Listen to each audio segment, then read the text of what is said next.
Good Wednesday evening, everyone. How are you? It's good to see you, and it's good to be seen by you. Welcome to the show. I, of course, am the one and only Bill Sylvie, aka the Dungeon Delver, coming to you live, loud, and clear on a Wednesday evening. And what a Wednesday evening we have got planned for you guys. I will have a guest joining us here shortly.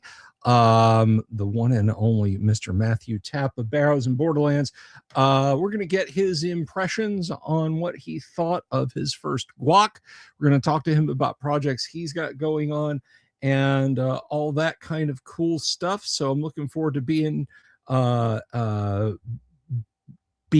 the room when he's in the room. Ultra TTRPGer, Rojo. We will see you around, buddy. Thank you for stopping in there. Chancellor, Gary Lewis, everybody else out there, thank you all for tuning in. If you haven't done so already, if you're just stopping in for the first time, if YouTube has sent you here and you haven't done this, then please, by all means, camera's on, mic's on. That's you, Praxis. Please, by all means, click the subscribe button, click the bell icon for notifications. It's really super helpful. And if you like this video, give it a thumbs up. Now, as I said, Matt TAPP is here, and we're going to be talking to him very, very soon. But I want to address the elephant in the room. And no, I'm not talking about my little good luck elephant over here. No. So today, if you didn't catch the live stream and you didn't catch the little informational, like 10-minute video that I put out after the live stream, we are go for Teeth of the Barkshore. That's right. It will be published, and I am super excited about that. I've been in talks with Troller Games, and Tracy Lesh is going to be contributing some artwork to it. I'm just elated about that. So we've got an old school Gygax module. We have got one of Gary's first artists providing art for it. I think that's just so cool. And that's a very good thing. I will keep you guys posted as developments develop with that. But I want to talk a little bit about today's schedule and schedules going forward here for just a minute. I don't want to keep Matthew waiting too long, particularly not with the melodrama. Guys, since the 1st of November of last year, I have been driving myself like a machine. The behind the scenes stuff of doing 3 and sometimes more shorts a day, depending on what's going on, and doing a live stream and sometimes streaming on the weekends. The pace I've been setting has really worn me out.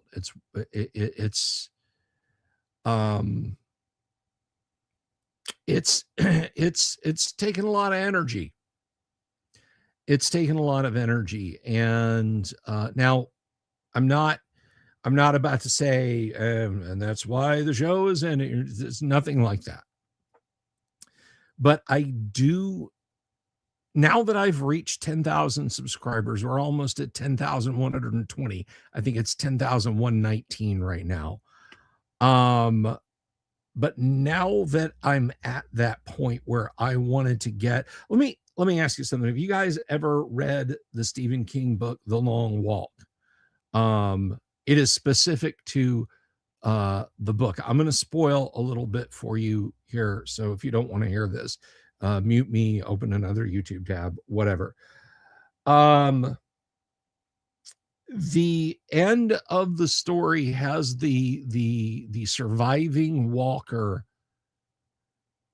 When he's the last one left, he still keeps going. Like, he doesn't stop. He just keeps walking into the night. So that's kind of where I've been. All other things have fallen by the wayside.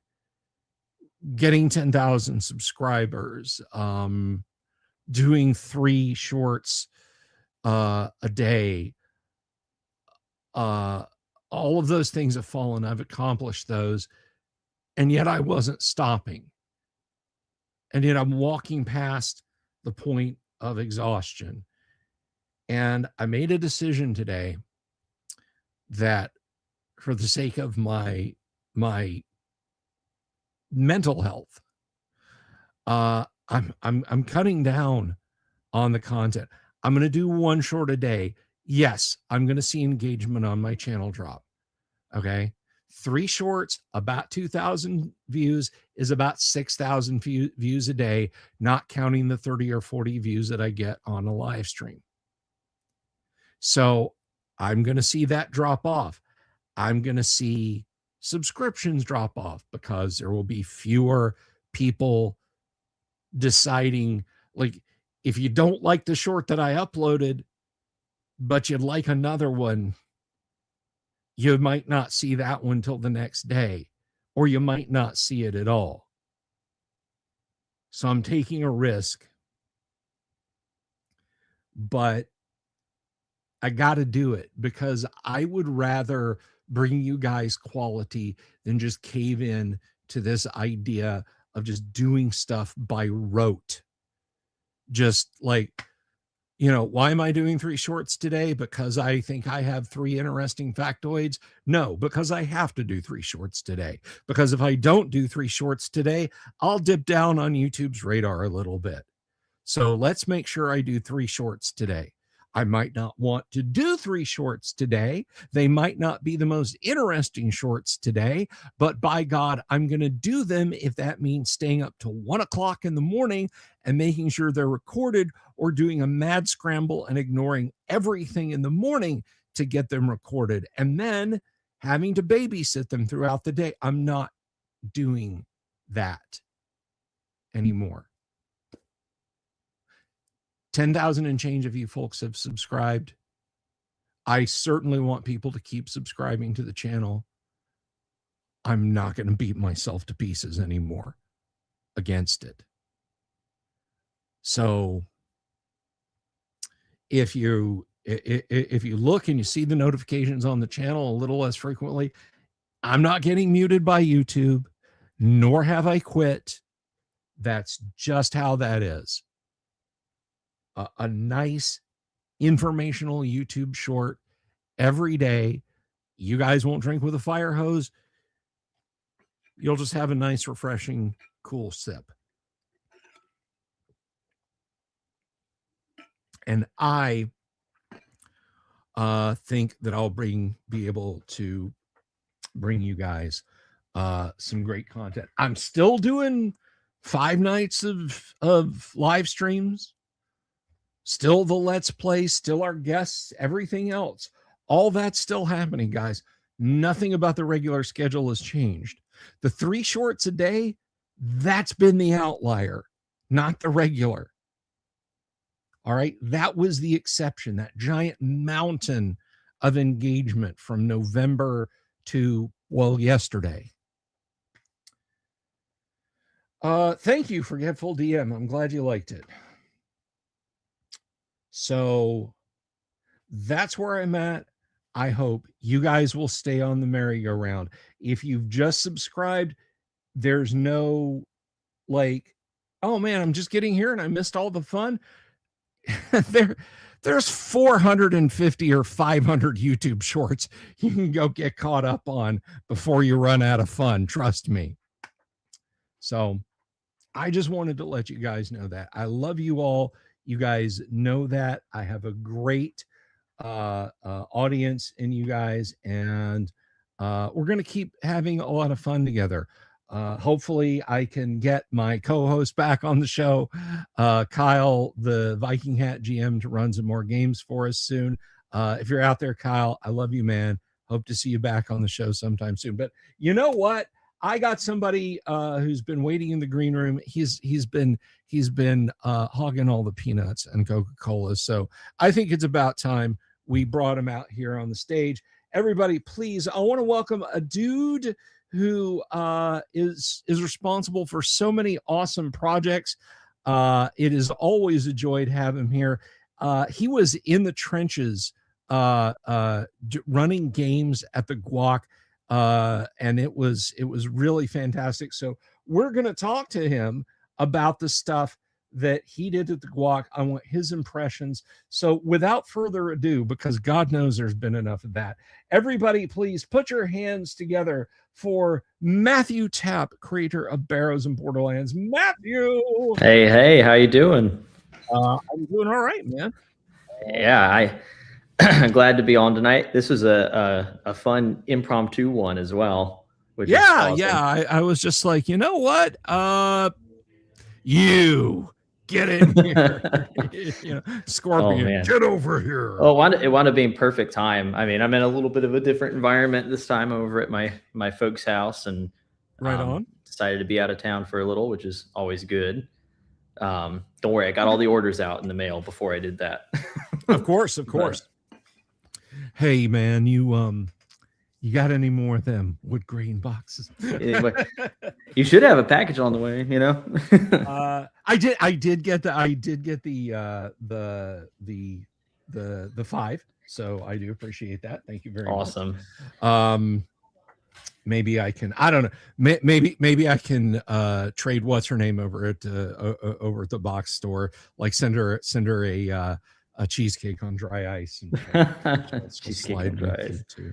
But anyway, so yeah, man, it's really good to see you again. Listen, before we jump into talking about the Guac, do you have any projects on front burner you'd like to talk about? Anything that you've got that I might want to grab?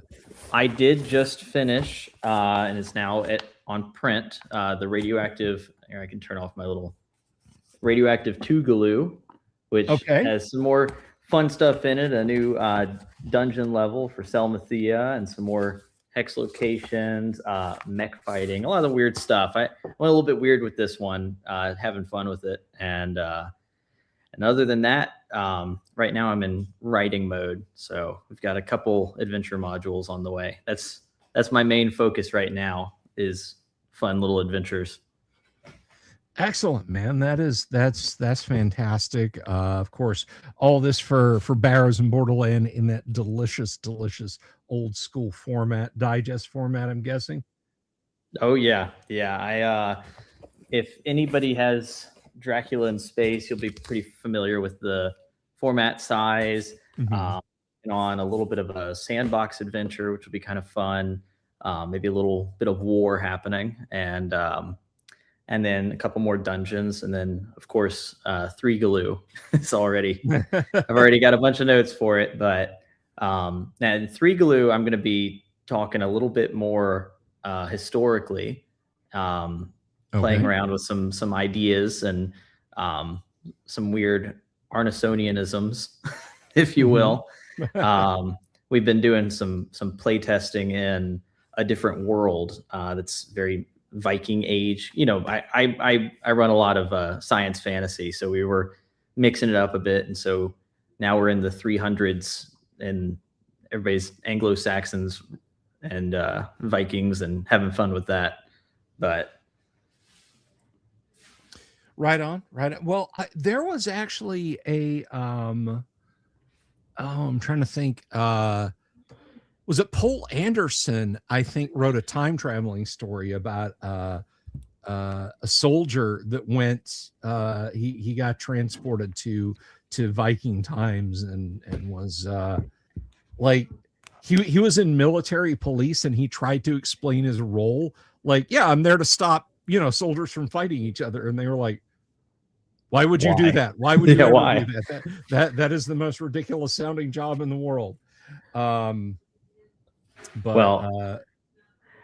mean, I always like to mix up genres. I mean, it's why we do the whole multiversal thing, and why we play so many games over on the server. So, and the one we haven't been playing was that sort of Viking era of, and so we wanted to play a little bit in there, and I was like, well, we could just do original D&D or something, or we could even just strip down Barrows and Borderlands and not play with the sci-fi stuff. And next thing you know, I'm playing around with a little bit of weird. Let's just say there's a lot of horsemanship and sailing going on, if you catch my drift.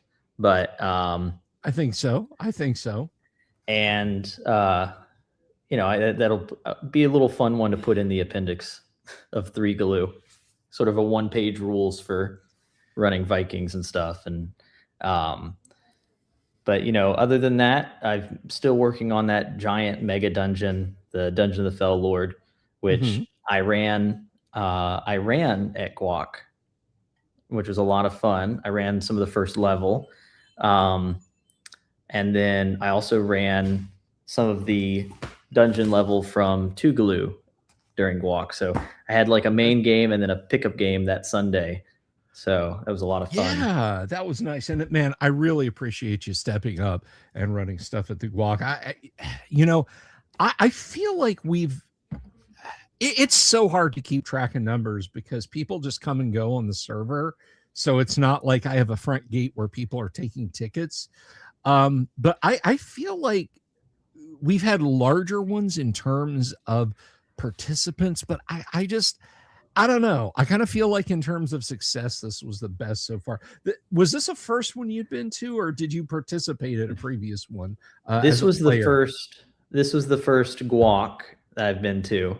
And I think it's the second ever virtual convention I've been to, but it was pretty active. I mean, I know on Saturday when I was getting ready to run, or maybe it was Sunday when I was running the other pickup game, there were 3 or 4 other tables running at the same time, and they all had like 8 to 10 people sitting in them. Some people were also just listening in, but I also know that the chat was super active.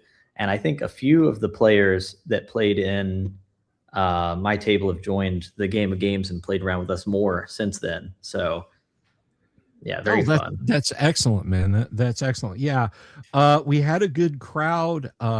We had a fair few panels, which I'm gonna be honest. I know I don't want to stretch you thin. I am sure you just heard my little 10-minute cry fest there, but so I understand getting stretched thin. But I would be willing to bet folks would love to have you on a panel. Audience, let me know out there if you want Matt. Now it's up to you whether I'd you love want to. I'm not okay. All right. You say up to me, but I mean, if they want me up there, I'll go up there. I mean, absolutely. We would love to have you. I mean, you're a creator. Dude, you're a force majeure. You spearheaded the Arduin Grimoire rebirth, for lack of a better term. I mean, that was all you. That's like somebody going out there and saying, analogy fails me. You went out and you kickstarted in both the financial sense and in the getting it moving again. Part of the game that I get it. It's not everybody's cup of tea, but was seriously a part of people's tables. It was definitely a part of the history that had, I don't want to say it had been forgotten, but unknown to the younger, newer players and stuff. And so seeing people really kind of test it out, get back into it, even if science fantasy isn't always your thing. There's a lot of neat ideas that Hargrave had, especially for the time. I mean, 77 was very, very early. This was like the big Alarms and Excursions era, the big California scene stuff. So, that was an immensely fun project, and George and Dave have been good stewards of it since Emperor's Choice has taken over. But no, that was super fun to get to work on and print thousands of books in my little shed.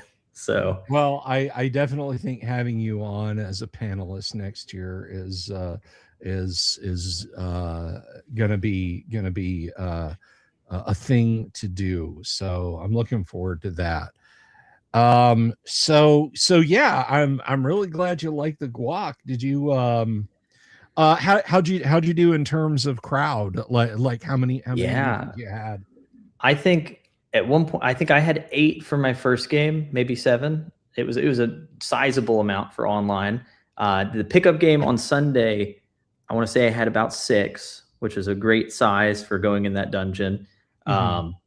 And that was very fun because it was like I was just going to run the one game, and then some of the folks that couldn't make it on Friday were like, "Well, can you run an extra one on Friday or on Sunday?" I'm like, let me see. And there were so many events going on. I mean, it felt like every room was busy the entire weekend playing some game or or the panels that were happening. And I think, we didn't have any TPKs in our group, but we did have the group that went in on Friday wound up stealing a spaceship, and they got away. So now I had to Nice. let those guys into the server to keep playing. But even my con games are they're in universe. So Oh, excellent. That's great when you get the campaign like and I mean this in a good way, slops over in a con and the con slops over into the campaign and it yep. just all gets mixed together in this delicious soup. I'm My waiting for my co-founder players makes to get I'm waiting for my players to get scared whenever I go to conventions because they know how convention players play, and they're like, Matt, next time you go, just don't run this module because we like this town, So, but no, it was a lot of fun, and I was surprised at how well the virtual conventions go.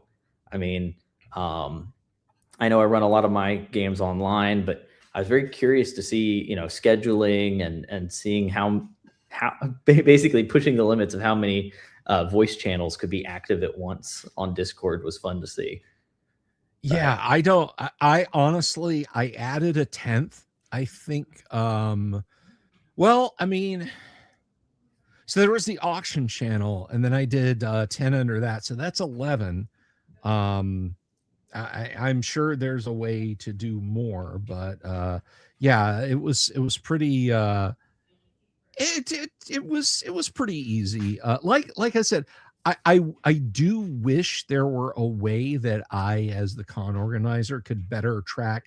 Like we had this many people, because there are people like, and you're welcome to do this too. By the way, not that you don't have your own gigantic Discord server full of people and channels, but I was just going to say, I mean, as a meeting point, I don't mind. It's not like it's the Legion Hall and I have to clean it up Right. and lock it up and pay a fee. So yeah, but I mean, people can come and go. So I think for next year, because here's what I do on for our Game of Games campaign, is I have a little Discord bot that's super duper simple, and the only thing they whenever they're attending a session, they just do /attend, and it'll update a storage. But basically, you can see on the live website how many players have their characters in the campaign.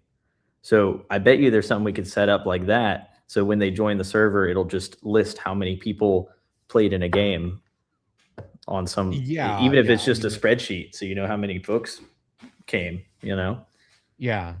I mean that something like that would be nice. I mean, I Something can go simple. through previous look at the sessions that are created when you do /create. Right. It's literally just a matter of logistics. I mean, You have to sit there and count all of them out and everything. And yeah, that's what we were doing for the whole campaign, because I was trying to track, we have 300 people over there. So I'm trying to track people's characters. And I'm like, you know what? I can't do the same. You just have to /character add /attend, whatever it is. And then boom, it just gives it to me on a sheet. Yeah. But I mean, one of the ways that and I talked to the audience about this before. We used to use a system. The first couple years we did one that was almost like, I don't know if you used Facebook back in the 20 teens, But it I was a much, teen in the 20 teens. you were a teen in the 20 teens. It was much different than the way it is now, and that's the way this particular system, I don't even remember what it's called. If anyone out there in the audience does, you can let me know. But we used that for the first couple of Guacs, and then we switched over to Warhorn. And the first time I used Warhorn, it was pretty awesome because it was a lot like it was a lot like tabletop events or games or whatever that website is, but it was free. And the second year we used it, there were a few changes, and I hadn't recalled from the previous year, but in digging around on Warhorn, I realized that to empower someone to be a game master and set up their game title and set up their set their attendance and that sort of thing, that I would have to I would basically have to make each game master an admin of my page on Warhorn. Yeah. Like give them ownership rights. And I reached out to them. I'm like, am I missing something? This seems like a big potential. Because I mean, Joe, I hate Bill Sylvie, could register up, and Lord knows I've got a few people out there who aren't precisely fans of mine. That's whatever. They could register up and say, oh yeah, I definitely want to run a game, yada, yada, yada. And then they just go in and lock down my page. Yeah, or somebody presses the wrong button and they accidentally, instead of deleting one event, they delete all of them. Something stupid like that. Something potentially. It's always like there's always room for error anytime people are involved. So I reached out to them and I said, am I missing this? Because it seems like I got to make everybody an administrator of my page. And they're like, yeah, that's how that works. And I'm like, that seems kind of unsecure. And their response back to me was, in so many words, well, there's just a point at which you're going to have to trust people. And I kind of mentally, I didn't say this back. I simply stopped using it after the second year. But my mental response to that was, this is your first time on the internet? You're right. Yeah. Oh my gosh, dude. That's why, I mean, we have some people that join our campaign, and some of you might have noticed when you join my Discord, I have, the questions to be asked at the beginning, and they're simple ones. It's like, how many RPGs have you played? That kind of stuff. But that's just because we have so many bots that try to get in there. And then once they're in, if they get any sort of privileges on the server, they're going to shut it all down. I mean, and you'll notice, I mean, most of the time when a bot tries to submit something in, they just say yes, yes, yes, yes, or true to all the answers or something weird like that. But, it's just, I mean, you got to have some sort of security protocol, like Discord has roles, so you can set different levels of moderation. So you could give somebody a role for like just creating an event or something. Yeah, exactly. And I crafted game masters to be set a very specific way. My big thing with a Guac server, and this happened on my server, and I don't know if it happened on yours, but you'd have somebody register with like something that looks like it fits, okay, you've got an anime PFP, but you're listing a bunch of esoteric things that you like. When you're not active on the server, it says you're in this game. And then the next thing I know, this person is rattling the cup saying, hey, if anybody needs character art for their RPGs or, I'm like, they still slip through. I mean, even with my security stuff, they still slip through. And luckily I have a good set of, the referees kind of also act as moderators over on the game. So that I'll every once in a while they'll message me and say, hey, so and so is 100% a bot, or so and so is trying to like DM people, and it's always something. And then every time you think you've protected against one thing, they get smarter or figure out some other way to get in, or The ones that were hitting that were hitting the Guac server, because number of active participants versus number of people who are actively there. I mean, on any Discord server, you're gonna have, wow, I've got 700 people on my Discord server. Bro, you got like 8 that hang out, you know? Right. Yeah. But still, that's an incredibly long list on the left. So the bots I was getting during the Guac who were spamming the announcement tool, you know, the at here, at everybody, was they were using like control characters. So they were way all the way down at the bottom because it, you know, it puts them in alphabetically. Yeah. And so, you know, they were using UTF characters and stuff to basically hide all the way at the bottom. And where you then can't find them easily. And yeah. So it's like, you know, I'm scrolling up and down because I'm seeing them spam stuff without stopping to take a minute to think. They've set themselves to be inactive, so they're not going to show up even if they're typing stuff or their bot is spewing stuff out. And they've used UTF characters to put themselves all the way at the bottom of the list. So scroll down, and sure enough, you know, they're hiding down there. Yeah. So it's a constant battle when you're running an open server to have people and have a lot of fun. And then, you know, I'm not going to rehash this. Everybody knows what happens, or everybody here in the audience knows what happened. I had a flesh and blood human being come in and try to bamboozle, shall we say, like a real I saw that. living person. And I was like, man. So it's a labor of love for sure, because the alternative is, again, I go to something like the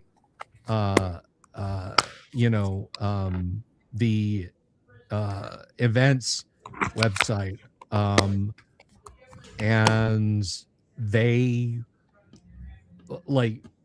don't have a free tier. They're like, yeah, okay, you can charge as little as $2 a ticket with this many minimum. And I'm not going to ask my audience, like, hey, you know how I said the Guac would always be free? Yeah, about that. So I think the way you run it is quite fun, and it gives people a chance to really try some things out. Like, I saw people I'd never, you know, we meet people we never game with before, and now I've got, I think, like I said, I added like 2 or 3 people from the server that played in my con game, and they're totally in the campaign now. Like they've played like 6 games since then with me and stuff, and it's awesome. I mean, I also quite enjoyed watching the auction go off. That was fun. Yeah, and that was, I mean, that was in no small part thanks to you, my friend. I really appreciated that. For those who don't know what we're talking about, of course, I did auction off one of the wood grain repro sets, and that was quite exciting. Like, I didn't think it was going to do that. I was like, holy crap. You know, I spoke with one of the guys who was bidding on it. He made a good point. He's like, well, I mean, if I want one to look that way, the real one's like $14,000 right now on eBay, you know? Yeah. So really, it's kind of a deal to win it at the auction, because they know the auction's not going to make it to $14,000. So yeah. I mean, if it did and it was legitimate, I would be over the moon. I got to be honest. If I had money like that, I would just go buy the real one. Same. If I had $15,000 sitting around, you know, needing to blow it on something. I mean, I know my audience likes me, but I don't think they like me enough to pay like, you know, Rolls Royce money for a hand-built kit car. Right. No matter how nice it was. Yeah, exactly. Yeah, I don't care if it was perfect, like down to the aging or something. You know, it's like at that point. But no, that was awesome. I think the whole idea is awesome, because now you've kind of, I mean, stuff like that is nowadays quite unobtainable for most people to actually get that feeling of opening the box. I mean, that's the whole reason I did Barrows and Borderlands in that style, is so that when it came there was that feeling of opening the wood grain box, because it's neat. And it's stuff that, especially the younger folks, I mean, they weren't there. They couldn't have gotten one back then. So the younger folks, like you're like you're Grizzly Adams over here. Get out of here with that. The younger folks. I'm referring to myself here. You know, I get like I told you last time I was on, we were talking about like what games we played as a kid. I was 15 when 5e came out. So, which just does my head in, because like to me 5e is like the brand new Dungeons and Dragons, and like, no, Bill, that was a decade ago that 5e came out, you know. No, it's 12 years now, but still. I saw a girl online that was she posted something. She was like, you know, it would be a really good idea if they had a phone for the whole family and it was up on the wall so that people would get off their smartphones more. And I just started laughing. I'm like, yeah, that's where we're headed. So, yeah, I mean, now you don't know this, but some of my audience might. I guess I got to do the correct format. Did you know? Yeah, that was when that phone rang. That was like a scramble. Who's gonna get it? You know? Yeah. You know, and you know, and you'd have Dad stand up and say, "Don't touch that," or my favorite, "Bring me that phone." You know, you'd pick up the whole cradle and walk across the living room with it and put it on Dad's lap, you know, so he could answer the phone. For me, that was my grandma's house had one up on the wall, and for me, it was a foreign object. So, right. But yeah, no, I mean, getting the chance to sort of experience that feeling of opening up the wood grain boxes, it's unique. Everybody loves box sets too, so it just adds to it. But oh yeah. But no, the auction went good. The games were really good. He had a good player base too. Everybody that joined my games was pretty into it. I remember one guy, he joined and we were talking about, because, you know, he hadn't heard of my game. He was just playing some games. So, and I was like, yeah, it's some sci-fi, some weirdness. And no, he seemed to have a great time. But I think it was very funny the first time they walked around a corridor and saw ape men with circlets of mind control on in a metal corridor with a spaceship. And he goes, oh, it's that kind of sci-fi. Okay. Okay. They just went from like normal, like stone walls rounding the corner to like where the ship had docked on the side of the tower. But yeah, well, lots of fun. I will definitely be, if you're up to having me, be playing again next year at the Guac. So oh yeah, no, I don't think, no, Matthew, I don't know that you're a good fit. Of course, yes, absolutely. Right. Absolutely. And Paladin Steve comments now. Steve, actually, we did a charity auction for Jack the Lost Lore Scholar with one of the sets earlier in the year. It was just kind of a scratch thing. They were expecting their first, and then their car died, and it was, you know, anything car these days, right? It's like, oh boy, how much is this going to cost? You know, so, you know, I have a few of them sitting around, and I was like, yeah, I definitely got to do this. And Paladin Steve won that auction, so he's nice. Very good. He's a recipient of one of the box sets. And for those out there who are curious, yes, I am going to have more of these available. It's just a matter of time. And for anybody who's concerned about equanimity, about thanks where thanks is due, yes, Matthew will be a beneficiary of some of this. I'll tell you. If we want more boxes, if y'all go and sell out my Barrows and Borderlands stock, I'll definitely order more boxes. I'll tell you that. So well, there you go. Drop the link in the private chat, and I'll share it out. Yeah. For folks. No, I'm serious. Put right now, if you've got it handy, put it in the private chat, and I'll put it up on the screen, and then I'll put it in the.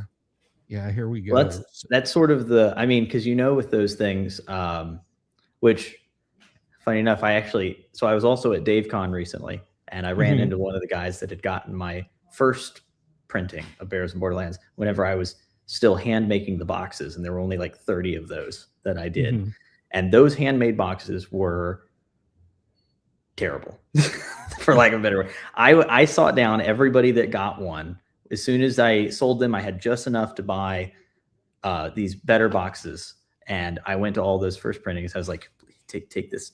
This box is better, and pass them on. But then I found one guy who I guess I neglected to give it to, and I was like, oh, well, perfect. Here, take that. Yeah. put the other one in, like, I don't know, a safe in your basement so that I never see it again. But they all love them, but I'm just like, no, these boxes that are like that one you've got sitting right there, I really like. It's a American made too, American company, which was nice. Yes. So, great company there. And I'm going to hold that up for those of you who don't know. But yeah, I will have a few of those available for purchase. First up, first dibs goes to our channel members and our subscribers before the public at large, but it is a very, very, very tiny number right now. Yeah. So I hope to increase that number, but we'll see. We'll figure something out, because I do think it's a lot of fun. And then also, speaking of Paladin Steve brought up in his little comment too about gold for XP. That was something else we were playing with. We did a game last night. Do you remember First Fantasy Campaign, the Judges Guild book? I know the book. I haven't dug into it. So we were playing around with some of the stuff in there, and one of them was it was XP for special interest. So it was like wine, women, fame, song, that sort of thing.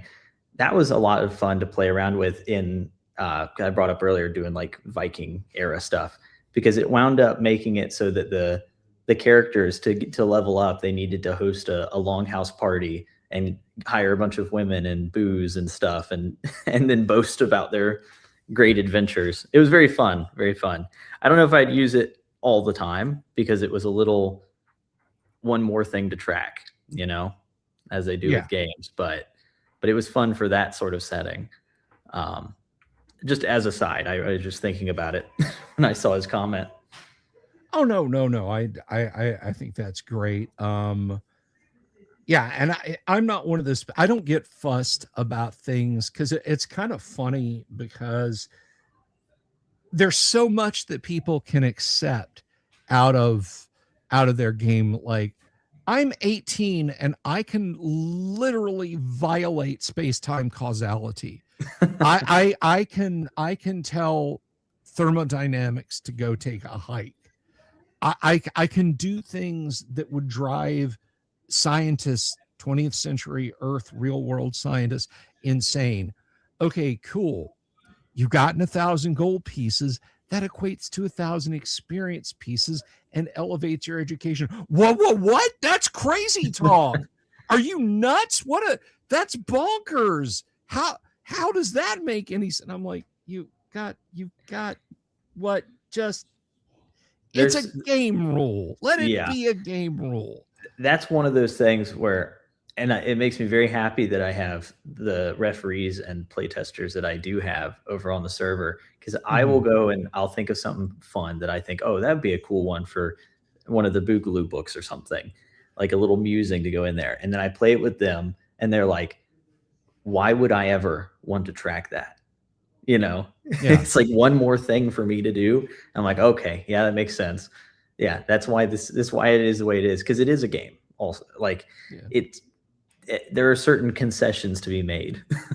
Yeah, exactly. And I mean, it's not, you know, I'm not going to sit here and dig out the DMG PDF and we're going to pick over the rule or anything like that. Right. You know, but Gary says, you know, is it a perfect system? No, but it does make it is there, like everything else, for game flow. Yeah. If you want something more realistic, please, by all means, go play Rollmaster with a hojillion talents. You're not at a loss for crunchy systems in the world.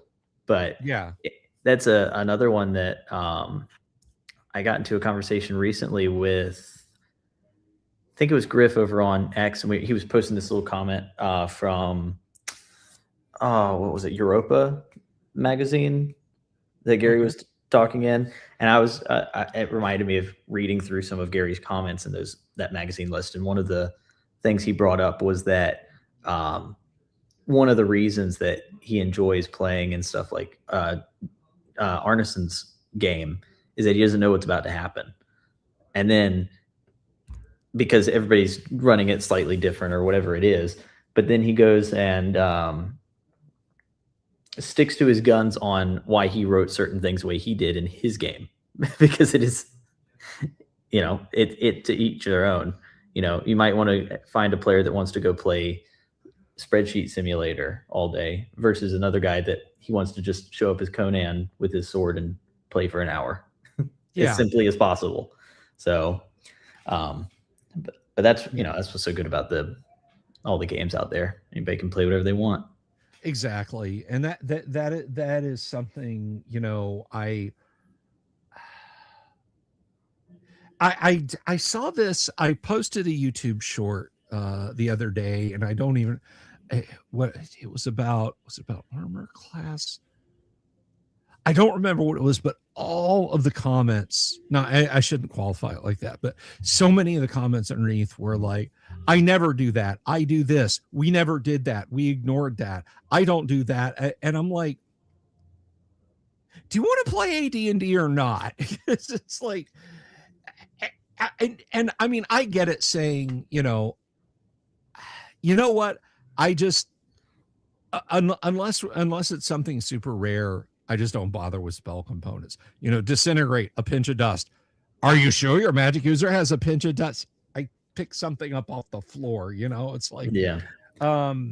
But no, there's a, I think there's a line at which it's like Gary said, you're playing, what is it?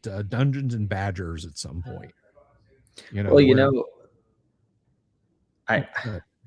sorry, I didn't mean to interrupt you there, but I wind up playing a bunch of different games to get their different feels, and everything's got a little something. A game of games. We play a lot of games over there on the server, and so when people come at me and they're like, "Oh, what about this rule here, or this thing here that could be done differently here?" I'm like, "Well, if I really want it that much different, I could pick up this game and play that." Okay, if we wanted a classless version of AD&D or something, well, I could just go grab my RuneQuest books and we could play RuneQuest for a little. If you really want to play RuneQuest, I'll play it, but there's also a difference between that and, I like everything in AD&D except for components. And it's like, well, okay, yeah, maybe don't pick a whole different game just because of the components, but right. But at the point you like everything else. Yeah. At the point at which you're like, and I mean, I counted it more in broad strokes than I did the minutia back when I started getting back into AD. And I remember just I personally think this attitude is the most ludicrous thing in the world, but not you, but because this was literally, Matthew, before you were born, that I was having this going through and having this discussion where I was rediscovering AD&D, and I said, damn, I love D&D. I'm so glad to get back into D&D. What do you guys like so much about D&D? And one guy, just the snootiest, and I have been on the internet longer than I haven't. I started using the internet in 1989. I don't say that with any pride. That's a bad thing. That's not a good thing. But so it should not have taken me aback at all that someone had the attitude of I have never sent my players into a dungeon, and as far as dragons are concerned, they've heard of one, but one won't. I mean, they know it exists, but it will never interact with them, and if they're smart, they'll never interact with it. And I'm like, then what the fuck do you play? Pardon my language. What do you play? Do you play houses and people on the street? I mean, we've got that game that's over here. That's called Warhammer Fantasy Roleplay. Or you know, any one of a dozen games. Like, why? I think people just like, if you go in and you say, I'm going to play a fantasy game. Oh, cool, fantasy game. I love a good fantasy game. All right, tell me about your fantasy game. Well, rest assured, you won't be adventuring underground. You won't be collecting treasure. All humanoid races are equally intelligent and have a good place in society. It's a lot of negotiation and a lot of, you know, a lot of diplomatic goings on and that sort of thing. Oh, wow. Okay. So what is this, a homebrew system? No, it's Dungeons and Dragons. No, it's not. Well, we had, well, you know, that's why I wound up writing my own system, because at a certain point I had 30 books out on my table because there were certain things I wanted for this certain game I was trying to play. And that certain game I was trying to play wasn't D&D. It was something a little different. And so then I put it all together for my play group. And yeah, I've told you a story before. They told me to go publish it. But, you know, it's at a certain point, you know, because I still also play AD&D. But when I play AD&D, I play AD&D. You know, exactly. I'll go and grab my AD&D books and run just that. And if I want to do my weird Barrows and Borderlands, I will go grab Barrows and Borderlands and run that. And that is exactly precisely the way to do it. I would never come to your table and say, you know, power armor wearing vampire gorillas armed with ion cannons. Matt, this isn't AD&D at all. You sold me a false bill of goods. I'm reading your Discord and blocking you on social because you know, you're not going to do that. I'm going to sit down. Actually, if somebody had that in their AD&D game, I would probably love that. but love it, yeah. You know, if it was 9 hours of trade negotiations with the orc ambassador from Orc City, you know, I just be like, oh God, please, I'm gonna have to feign a stroke to get out of this. And you had said, well, you know, this is AD&D. I might feel a little slighted in that respect, but you did exactly what should be done. You went out there and you made your own. You didn't put tofu burgers in a McDonald's wrapper and say, here, have a Big Mac. Yeah. You know, well, you know, and because we play so many different games over there, you know, of course, people are going to want to, I think last time we were on, I was talking a lot about how players can transfer characters between worlds. And a lot of times, if it's a whole different game system, it'll be rolling up a new character over here and saying that, it's the sort of John Carter effect. You've moved over here, but yes, but we do that a lot with our worlds because we run. You know, sometimes we want to run Call of Cthulhu, and we'll run Call of Cthulhu, and we're not fighting dragons in Call of Cthulhu. You know, I was having this this discussion today with Sandy Peterson, and because I there was the topic came up of whether AD&D is fast or slow. I think AD&D is a pretty damn brisk game, particularly in combat. Pretty fast, yeah. I mean, you take the theoretical fight with 20 kobolds. You know, you have 8 well-armed characters. They burst into a room with 20 kobolds. That's just the first 30 minutes of the night. And then you loot their bodies and you move on. You do that in Rollmaster, and that's like this week, next week, and part of the week after, you know. See, that's why when I was talking about like that thing for the appendix for 3GLU was I like to, because I'm a designer too, I like to have a system for specific settings / genres or whatever it is. Like I don't try to always put a square peg in a round hole. Right. So, and now I understand, like if you've got, there are plenty of tables out that are like, oh, I like my AD&D and my Gamma World. I'm gonna mix those together, but I don't want to write a whole system. So I'll just use the appendix in AD&D that has me move stuff over. Mm-hmm. It's like, awesome, have fun at your table, you know. But definitely, if I showed up to, if you told me you're running an AD&D game and you showed up and you were just running the Traveler box sitting there, I'd be like, what? Or we do AD&D and it's like, no let's say historically accurate North Africa campaign during World War II, but we're going to use the AD&D books to run it. I'd be like, huh? I'm sure there might be a different way of doing this. But. Yeah. And I mean, that's really key there. You know, you make that point about a specific rule system for a specific thing. I mean, I have the Mechton rules, big Japanese anime robot rules for from R. Talsorian Games. They're really ill suited. Shut up with your interlock chat, Mike Pondsmith, but they're really ill suited for an Old West game. You know, I mean, maybe steampunk mechs, but you know, oh, you're never getting in a mech. This is the Old West. I'd be like you, I'd be like, huh? Yeah. You know. No, so Barrows and Borderlands was sort of my catch-all for the weird science fantasy of B&B, and it works for a few of the worlds I do. But like I was saying earlier, if we were going to a world, this is one that Chance runs on the server, and he's like, oh, it's a small town in America, and there's weird stuff happening in the town, but otherwise you're normal people. He would, I don't know why he would ever pick Barrows and Borderlands to run that. He doesn't. He said, we're going to use Call of Cthulhu to run it, which makes a whole lot of sense.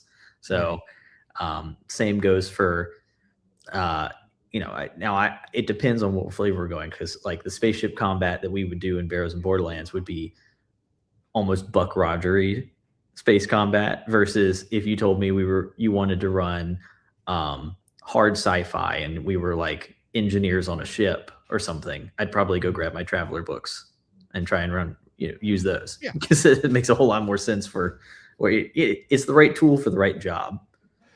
Exactly. Again, going back, it's I kind of left that conversation I was having with Sandy dangling.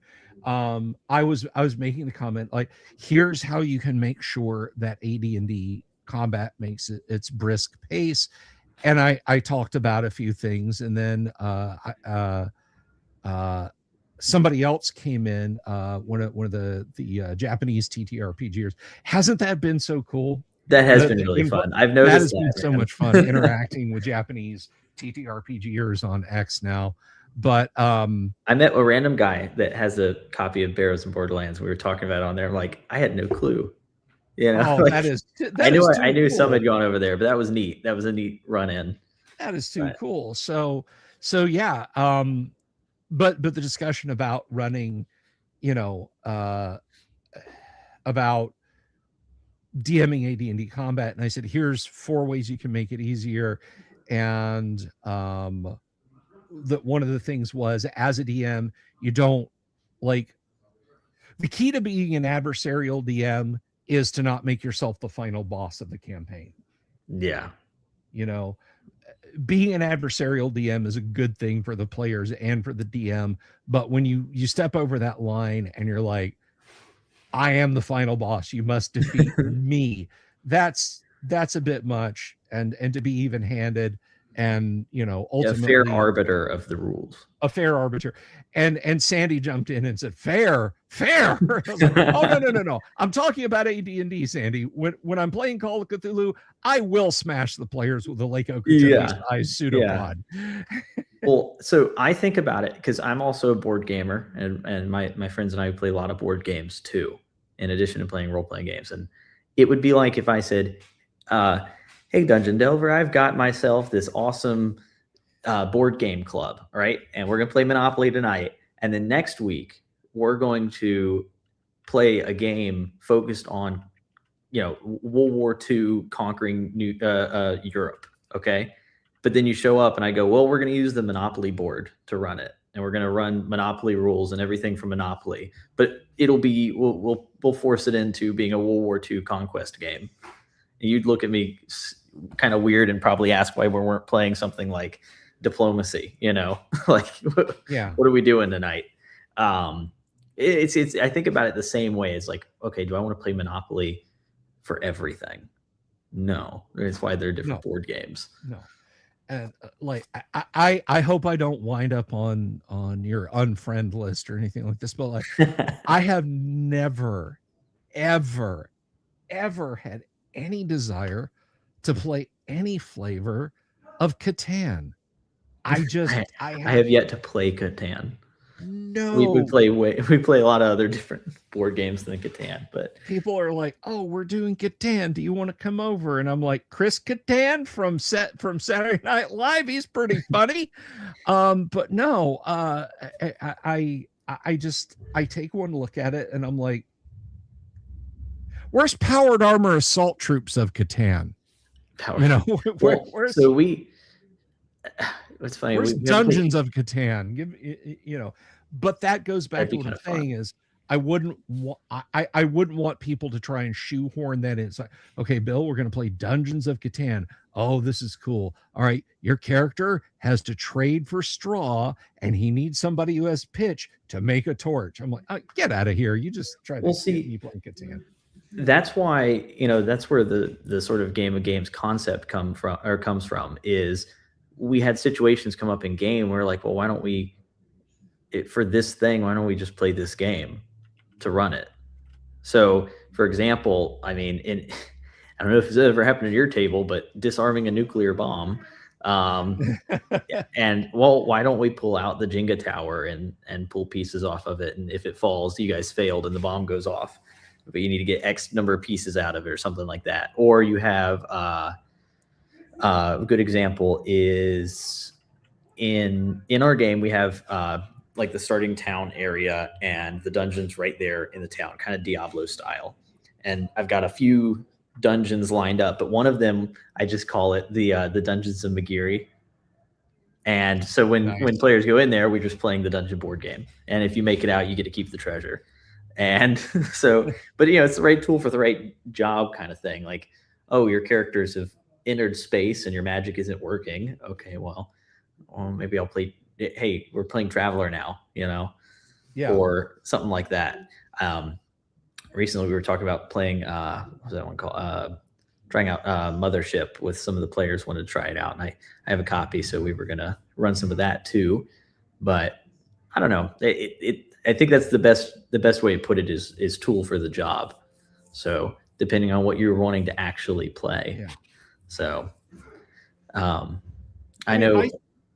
Or go ahead. I'm sorry. Go ahead. No, you. No, I was gonna pick on my buddy, Ultra American TTRPG. He was just recently showing off his RPG collection. I was just thinking about, he has every tool. He's the guy. He's the grandpa when you open up his tool shed. He's got that drawer full of all the wrenches piled on top of each other. That weird set of pliers that like tightens when you let go of them. Like what? Wait, like, they loosen when I squeeze them, but they tighten when I let them go. What is this for?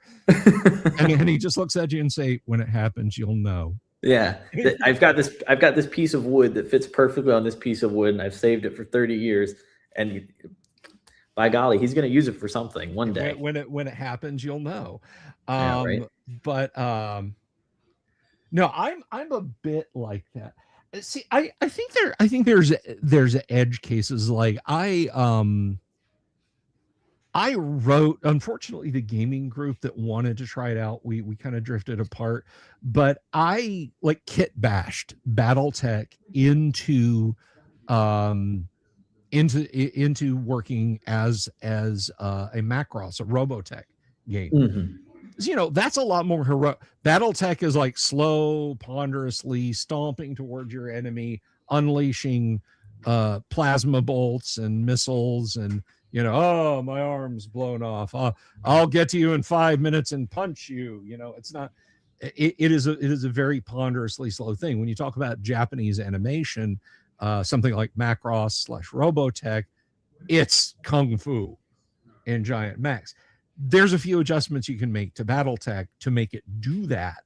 And if you have a group that's more familiar with BattleTech and they're more comfortable with, okay, I'm going to color in a box and color in a box and color in a box and color in a box. Oh, there goes all the armor on my right leg. Now I've got internal structure that's going to start taking damage. If there are things you can do, that's akin to, look, I really don't want to go to the hardware store. I do have a car body hammer to drive these nails with. It's not the best, but it'll do. It'll get the job done. Nothing will be broken. This won't damage the hammer. It won't put the nails in wrong. It'll work. It'll just be a little strange. There are those cases, but again, going back to the analogy of what you were saying, hey, we're going to play a World War II game. Awesome. Here's Monopoly. Hang on a second. Yeah. Well, see, there's another part of that too, which is so when people are at their home table and they wind up, every group I think kind of winds up making their own little system in a way. You know, stuff like what you're talking about, where you've mixed BattleTech with something or tweaked it a little.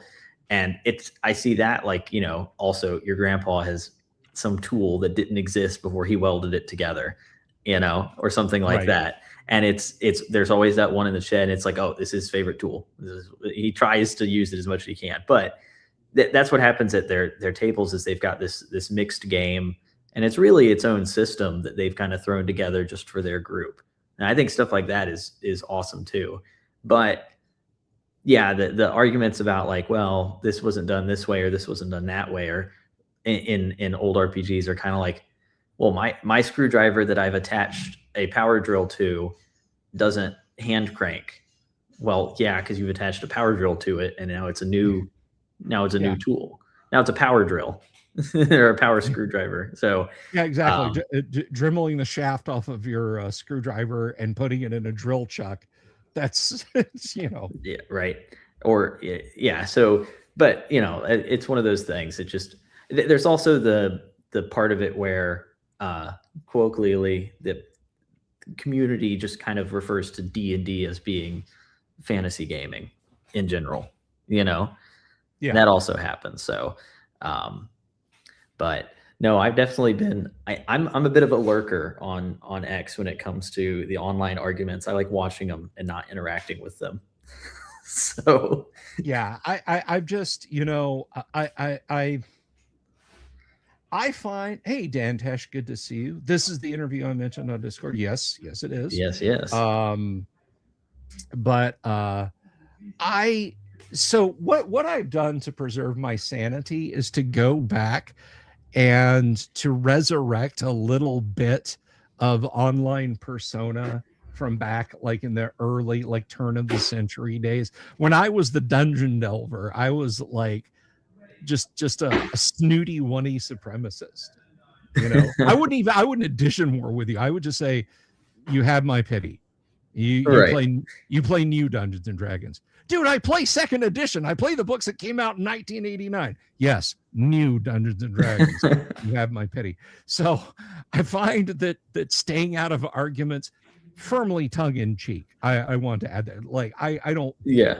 I do not bear anyone any animus based on what they want to play. Hey, thank you, Agile Monk. Oh, thank you. Super. I appreciate that. Love you, man. And, you know, total fab.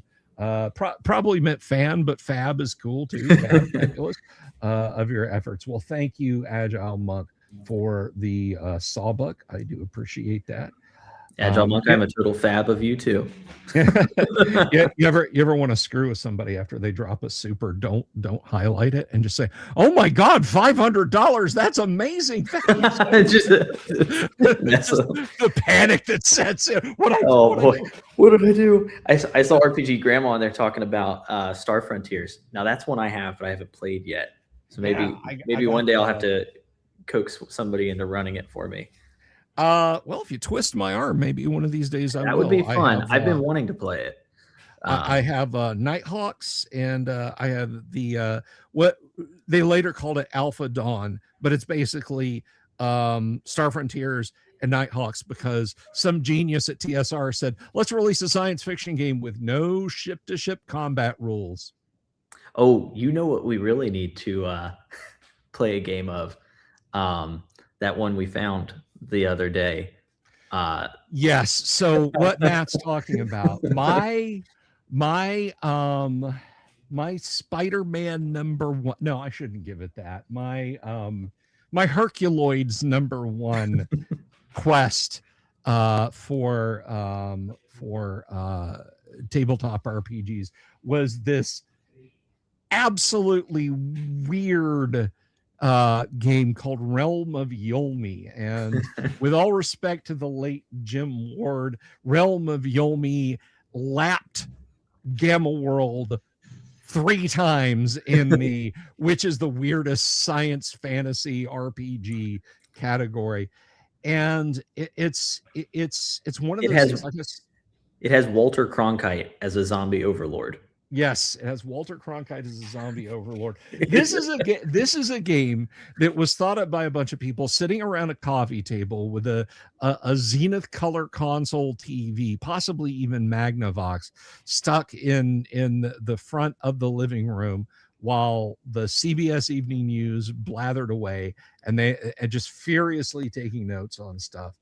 And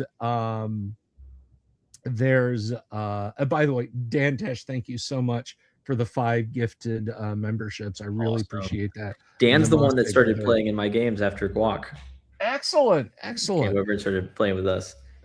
So yeah, Realm of Yomi is just bonk. It is gonzo. It's real gonzo. It is like real. It is real gonzo. Okay. I'm going to run a little risk here. First of all, of mentioning names that probably 90% of you guys don't know, and be dipping the pinky toenails into the political swimming pool. It is to Gamma World as PJ O'Rourke was to Hunter S. Thompson. Mm-hmm. Okay. O'Rourke thought he was gonzo, and I liked O'Rourke. Don't get me wrong. I liked O'Rourke a lot. No, he was nothing compared to Hunter S. Thompson, and Realm of Yomi is the Hunter S. Thompson of science fiction role-playing games. Dude, it just makes me want to, like, that one artwork we saw of the guy with a gun riding on the back of a giant bee. Yes, that's what got me. I saw that and I was like, oh, okay, yeah, I want to play. I don't care how bad the system may be. I want to try it just to see it. It is something else. And guys, you can find there is finally a PDF uploaded to it's on Internet Archive. The Internet Archive, yes, it is. Yeah, so it's the first printing of it, and it also has rules. I was reading through it recently. It has rules in there for starship to planet combat, and how many thousands of people die based on what you roll to shoot the planet. It's ridiculous. That is fantastic. I cannot wait to dig more. I've just got to do a deep dive one night. I'll have you on if you want. I would love. That would be awesome. It's a like little a late flip through or something. Yeah, just go through. We'll make a character. We'll have a combat. We'll have a lot of fun. But Realm of Yomi, and like I have never seen a copy for sale. That I literally only know it. I had never heard of it until you brought it up. Do I recently, I don't know if you've noticed, but I've recently kind of reorganized. I was noticing that, yeah. The library, and it was in Murphy's Rules. Maybe I have the Murphy's Rules PDF here on this machine, but I do. Let's see. I do have Murphy's Rules. I only saw it in Murphy's Rules back in 1989 when I first there we go. Okay. I saw it back in 1989 in a friend's copy of Murphy's Rules, which he then gave to me, which was really decent of him. Oh yes. Okay. So I can word search this. Oh, of course, because thank you. Now I'm deaf. I appreciate that. Thank you. All right, let's try that again. And while you're pulling that up as well, I remember specifically there was a monster in there that was, it appeared to be a parachuted man stuck in a tree, but it was actually some sort of demon frog thing. Yes, okay. It is right here. Or something. It is right here. I'm going to share this with you guys. This is the game, or a slice of the game that I found. Now, Murphy's Rules was a sort of almost a mad magazine for TTRPGs, and I'll explain that in a minute. But here is what intrigued me, and I wanted this RPG so bad ever since then. So Wart Birds and Pistol Frogs. The Realm of Yomi has probably the most creative monster list of any fantasy game. Examples: Ratif, small birds that think the world is too beautiful. They spray spores, which in one turn will give adventurers warts. Parsep, initially this appears to be a parachutist crying for help, but when touched, it mutates into a frog-like creature with a fully loaded Saturday night special. And by the way, that's not artistic license being taken by Steve Jackson Games. Saturday Night Special is a class of firearm in the game Realm of Yomi. It is an actual weapon class. Fam, robots in the shape of a arm and a hand. They will attempt to throttle all those not similar to them. Apenu, gorilla furred creatures that have no teeth. Their only purpose in life is to get one of their legs behind their neck. And what it doesn't mention is they will do so by example. They will grab the nearest adventurer and try and force them into that posture, killing them in the process.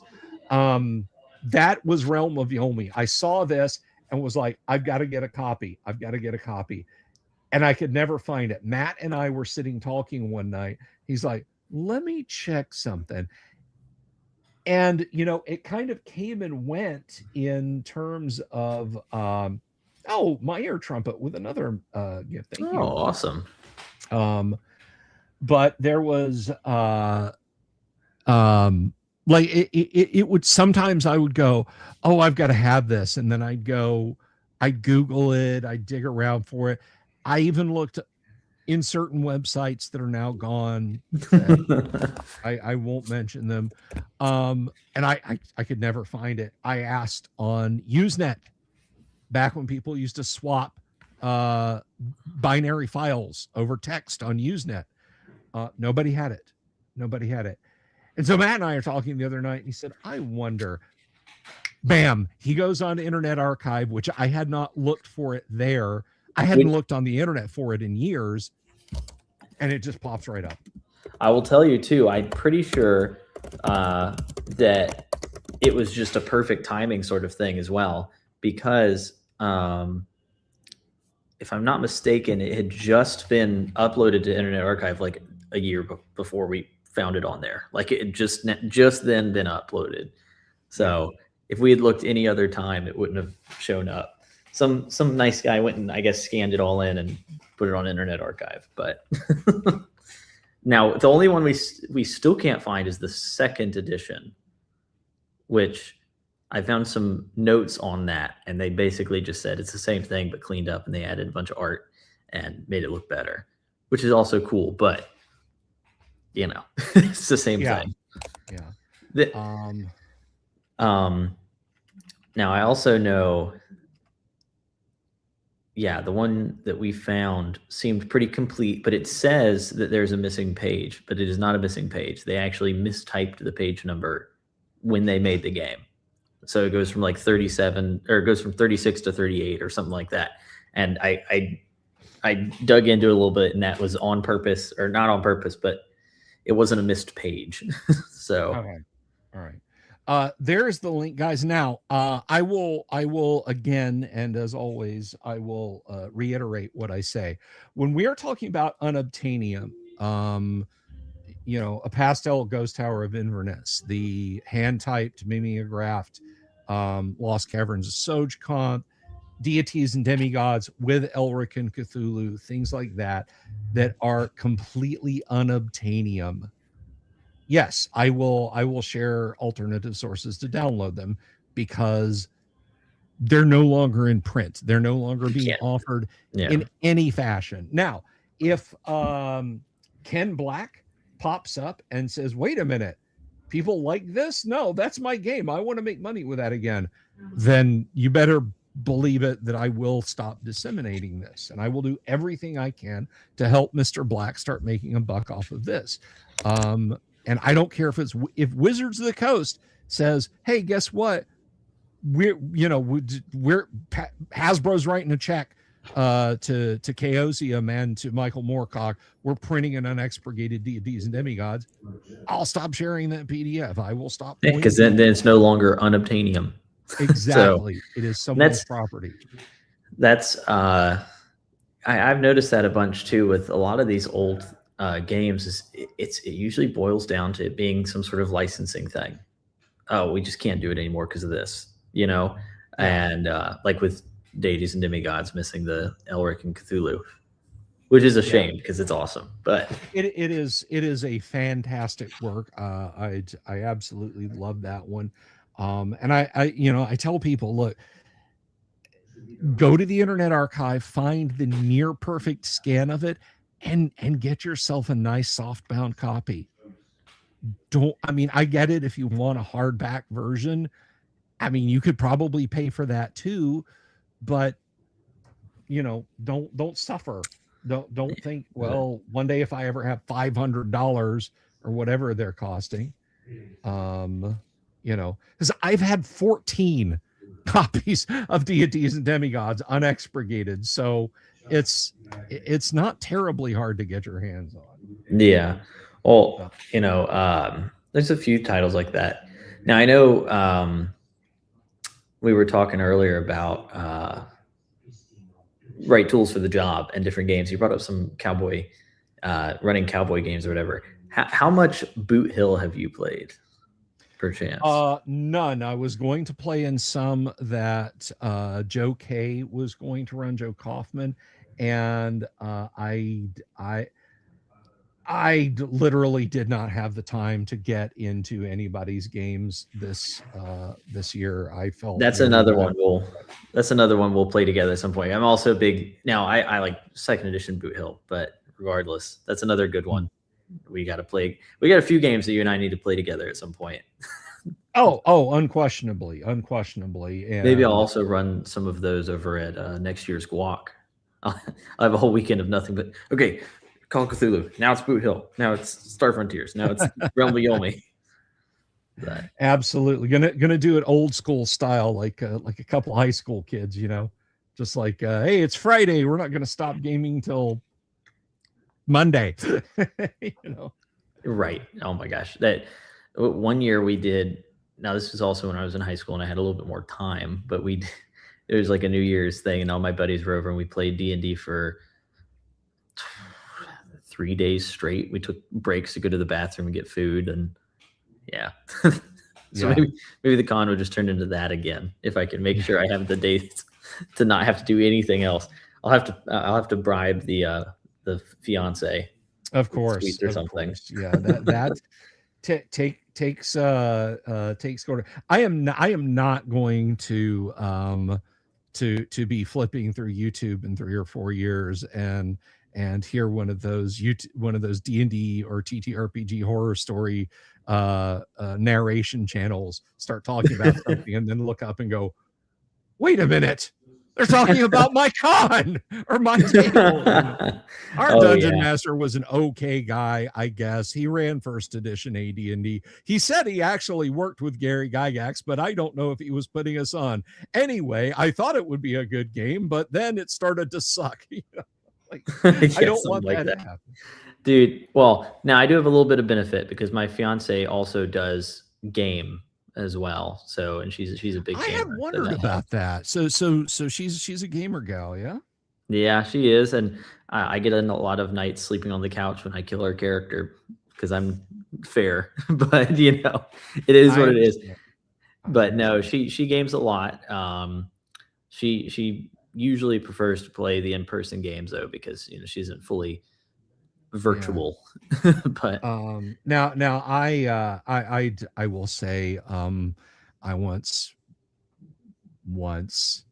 made the mistake of laughing at my wife after her character had not even died, Matthew, just like lost initiative for like I have this D6 that here's the thing about about my initiative D6. I don't think it's weighted and I roll it like I would any other die. It's just, if the party rolls a 2, I roll a 3. If they Yep. roll a 4, I roll a 5. If they roll a 5, I roll a 6. If they roll a 6, I'll tie, which means they will still take attacks. It is, and they rolled like a 5 on initiative after like a losing streak of multiple rounds. I rolled it again and it rolled a 6. I was sitting right over there, right over on that quadrant of the table, right over there. I know you guys can't quite see where I'm pointing. And I started laughing. There it goes. I got the look recently. She was getting chased by a Balrog in a dungeon. And I was like, sorry, this thing catches you. It's catching you. I don't know what else to say. You can keep running all you want.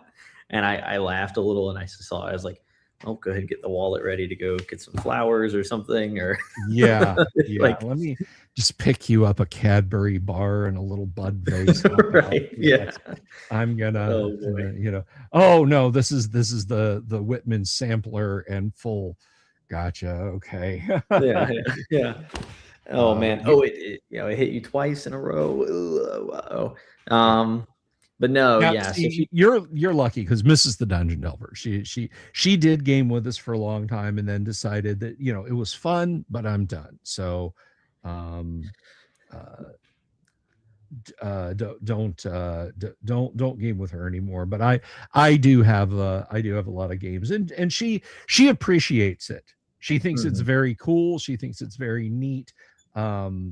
She appreciates it, but it's no longer her jam. I hope that in your case that you and your wife have many, many, many, many, many long years of gaming fun. I think she likes it more than I do. So, because she'll. So wait, I need to be talking to her. right. Get her on the live stream. She gets on and she does maybe at some point, but she gets on and does because we do the whole 1-to-1 campaign with everybody. She gets on and she does probably the most downtime activities. She's always up to something with her characters. Now she likes dungeon crawling a lot, but I think she enjoys like domain level patron stuff the most. So I don't know what it is about it, but she plays quite a bit. Now, when I met her, she didn't play, and she was like, "Oh, that's the nerd game, right?" And I'm like, "Yes, that's the nerd game." But then once she got into it, she's been into it ever since. And just as all my friends should be, they're all scared of her. So fear the wife. Yes.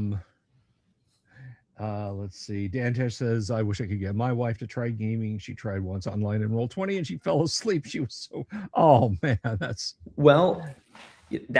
an interesting point because I was noticing some of that too with having more players online and seeing how other people are running games and stuff. I've noticed a lot of people use virtual tabletops, and I don't get into it. Whenever we run our online games, I open up a tab of TL Draw, which is basically just a whiteboard online. I give the players the link. I'm like, take notes if you want, or you're drawing the dungeon. I'm not doing it. I got too much to worry about than draw the dungeon for you.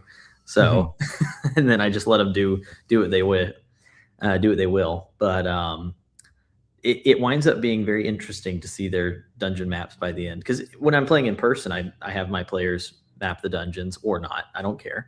They can get lost if they want to. But so I just do the same thing online that I do there.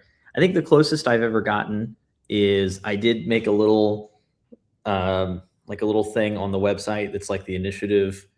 I call it the initiative tracker, but really all I need them to do is tell me their marching order on there instead of one person going, well, maybe I should be third from the back, or maybe me, or, oh, actually I want to be behind him. So can you erase that and move it? No, I have a little grid on there and you just click which one you're in order with. So yeah. That's about as high tech as I get with it. Yeah, it's I have a few decent webcams, And like, I'm not sure if you caught the live stream shows when I've actually had Dwarven Forge and miniatures out. Yes, I But think so. Those were cool. yeah, I've done that. And then on Monday nights with my Monday night crew, I've had Dwarven Forge and Terrain out there and run the games for them over there. So you know, but yeah, to me, like, that's another layer of, oh shit, that's something else I got to learn. I got to learn your interface. And every VTT interface is bad. It's all bad, and they're all different. And when I open up Roll20, it gives me like I can feel like a little twitch in the side of my eye. Yeah. And I'm like, and then anytime I've played, like, I try, especially if someone else is running the game, I try to know what I'm doing on there. And I'm just like, yeah, okay, I don't see what you're pointing at. Like, I feel like a Luddite trying to find things on there. But yeah, the best one I've ever tolerated, I guess, would be maybe Owlbear, because it's also basically just a whiteboard, but you can put a background map on, and it's fairly simple to use, and it's free. So that's a bonus. But TL Draw, man, I mean, really, what do they need? They just need basic idea of where they are. Now, here's the thing. When I'm in person, I use miniatures. Now, depending on the group I'm with, determines whether or not I'm going to have a grid down or if I'm going to do zoned combat on the little disc. Because, I run open games at the game store too. And if a kid shows up and that starts to get a little complicated, I'll tone it down. We're doing zoned combat. Or a lot of times, if I have the big tables, like I'll sometimes get like 20 guys at the table, and I'll just use this mat that I bought on Etsy. It's got a grid on it, but it's also split into the 3 combat zones of melee, ranged, and far. And I'll plop that down, and that way nobody tries to touch the miniatures. That's one thing. But also, so I can just go, all right, look, this side of the table, you 5 people are in melee, you 6 people are far away, you're in ranged, But yeah, it just depends. But then, some of my players, I get really into the grid, or I also will pull out rulers on the brown paper that I throw over the tables at the game conventions and game store. Well, one thing you can do, and not you, but anybody out there, go to the dollar store and buy wrapping paper. Most wrapping paper has 1-inch grid squares on the back. Yep. Yeah. They're light, so they don't show through.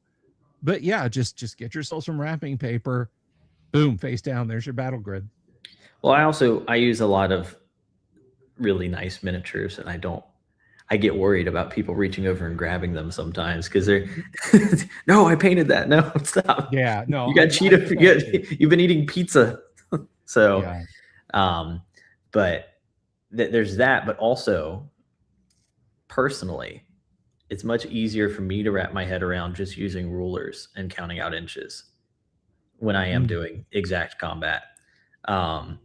And that's just kind of how my brain works. So, but what I like to do is, if you go to Home Depot and you get brown paper, whether it's painter's paper or craft paper, whatever it is, it's like $15 for like a couple 100 feet of this stuff. And I just lay it out over the whole table. The whole table is just brown craft paper.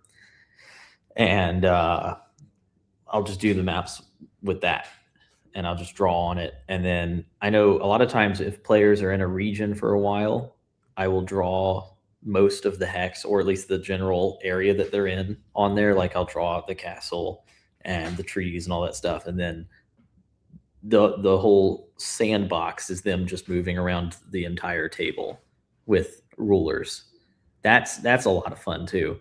I guess it's I picked that up from the some of the Blackmore players when I was up at Dave Con, because that's what they had Arneson's map of Blackmore out, and it was on that brown craft, or it was like butcher paper, and he had Blackmore Castle drawn out, and they would just go around the board. And then when they went inside the castle, then they were sitting there trying to map the inside of the dungeon and all that, which is very cool. Yeah. What I tell you what, even with the Dwarven Forge, so I use black felt over everything. So it's like, you go in a room, I remove the black felt, you're looking down a 100-foot hallway. Well, your infravision might only be 60 feet, so I'll roll it back a little bit. But what always throws people's off and the panic that sets in when they start moving around and I start putting the black felt back down on, and they're like, well, wait, what are you doing? Nobody said they were mapping. Yeah, but we know where we've been. Do you? Could I take you to the service tunnels in a mall and turn off all the lights and push you in and have you start walking? Would you know where you're at? So if I were you, I would say that you're mapping right now, or get used to the idea of being lost and moving slowly as you try and exfil. So exactly. So yeah. I get people mapping PDQ when I do that. I'm gonna send you pictures real quick. I got two of them. I think you'll think they're neat. But this is are they links? They're on Discord. They're on Discord. Okay. Yeah, but that's of our home, two of our home tables. We change location every once in a while when we're not at the game store. But I also like to mix in. If I had more terrain pieces, I would do both. I would do the butcher block and also have really neat terrain out there. But I know one guy that was at DaveCon that I was just at last weekend. He had this huge, I mean, this thing had to have been like 12 foot long by like 6 foot wide, where he had taken the foam board and carved his dungeon out of the board. And he was doing the felt paper over it. But when he pulled it back, it was just so well painted. It was very cool to see him pull it. Like, as much as I normally just make them figure out the dungeons as they're going, that was really cool to see that huge thing out there on the table, and he'd pull it back and then he'd put the miniatures on. But no, it was very, very neat. And then the whole thing was every time you went down a level, he would lift up the top layer of the foam, and there was the whole next level was under it. See, that's cool. I want to do something like that with the table here the next time I get into heavy dungeon style builds, which will be, I'll still be using the Dwarven Forge, but you can get those 1x1 square of like 2-ply. They're rigid wood. They're rigid.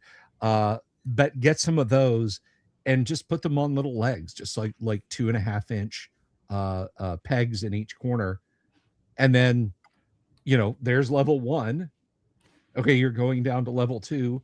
Move those off the table. There's the next level of the dungeon. And on and on. See, that's so cool. I would definitely be more up for a big project like that if I had more space, because most of my workshop area that I do my crafting in is like the size of the room I'm in right now. So, like it does look bigger on camera, but no, I get it. People have this impression that I'm in some giant man cave, that it extends into the far desert. It doesn't.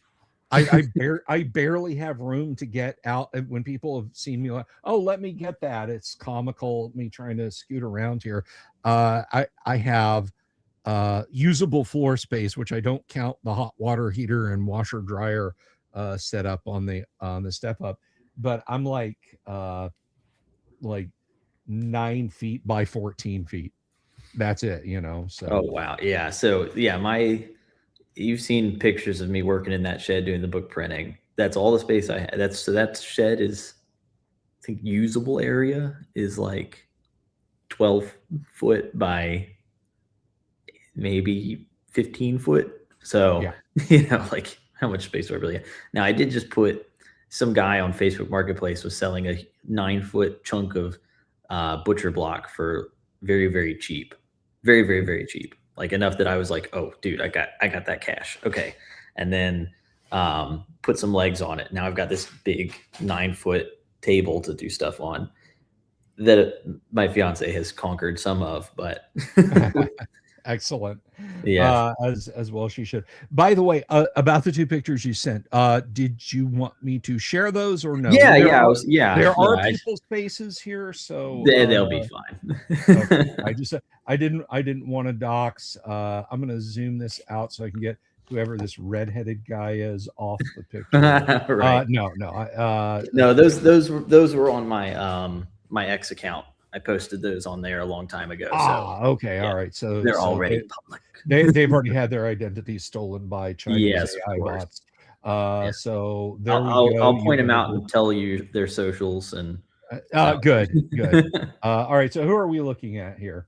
Yeah, so this is one of the games we were running, and you noticed I was using 10 millimeter little tiny figures as everybody, along with my risk board pieces.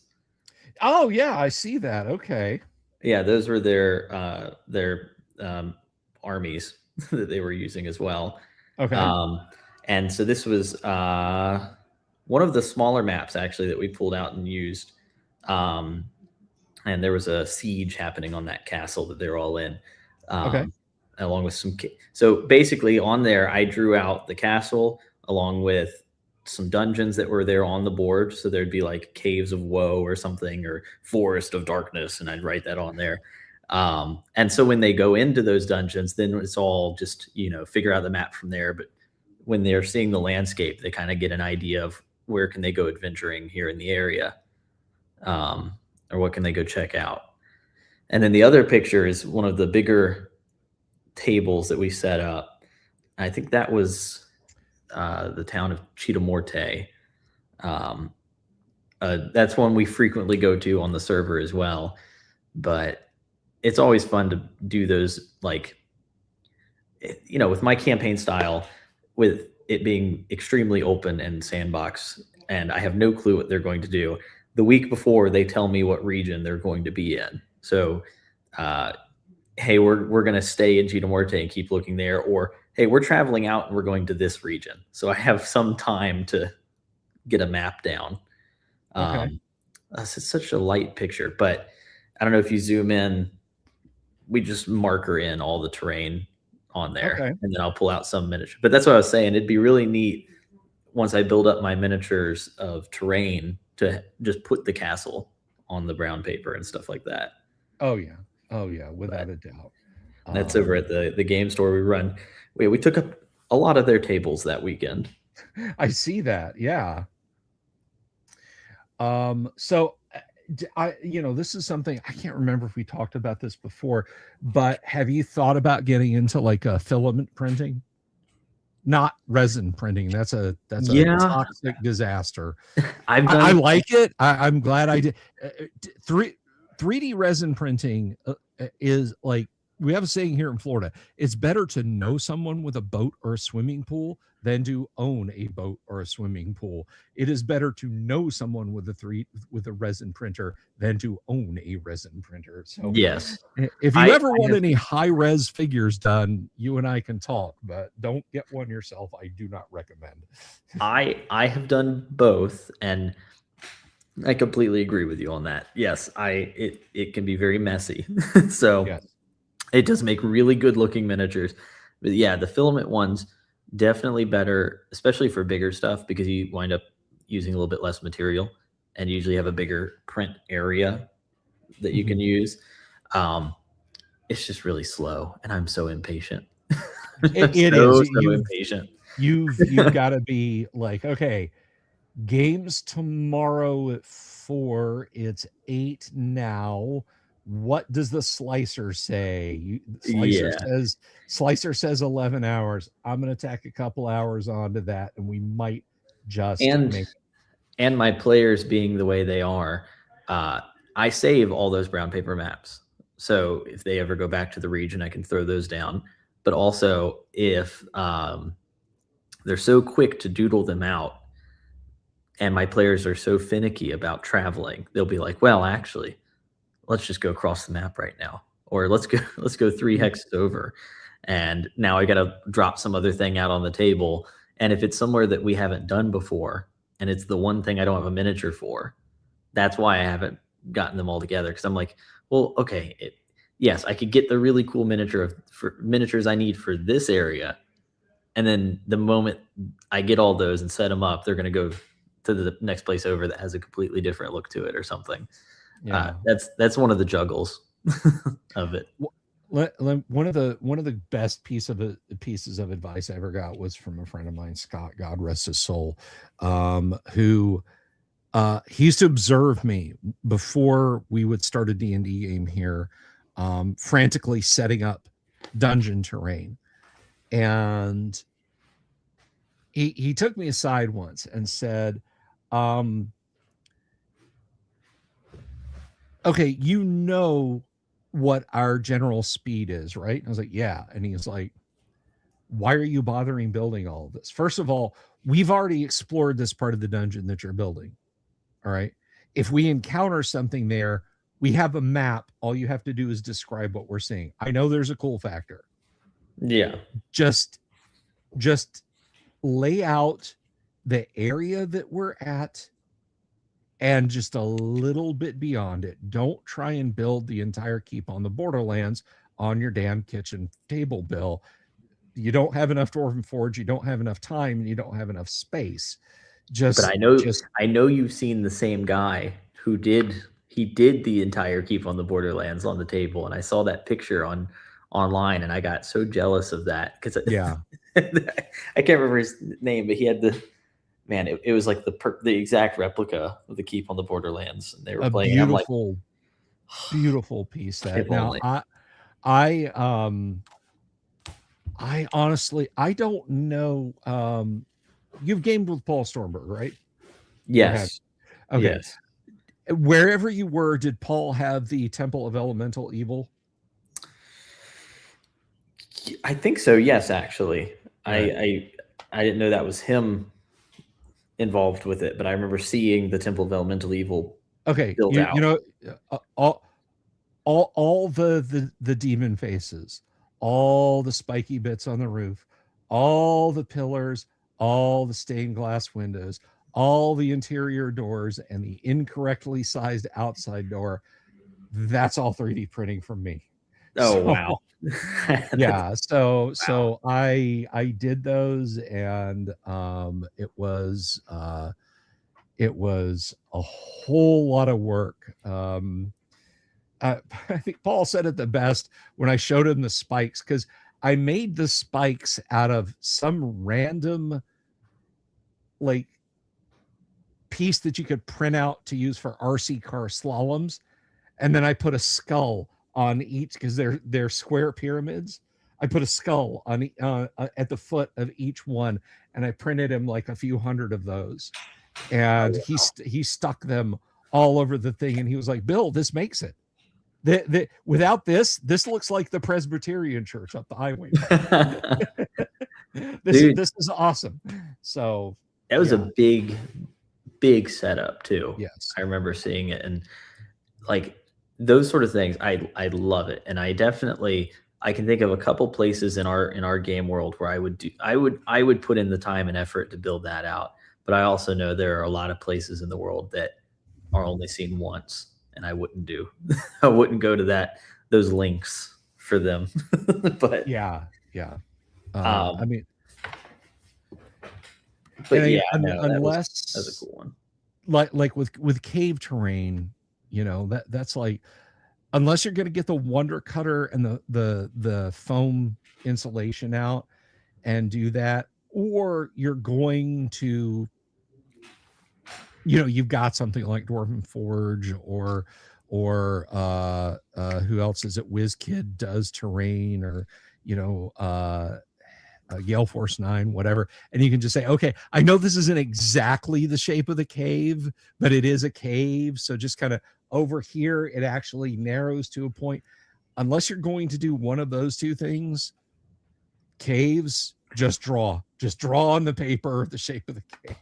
Well, I also have a small dilemma with the way that I make dungeons, and that's they're very weird.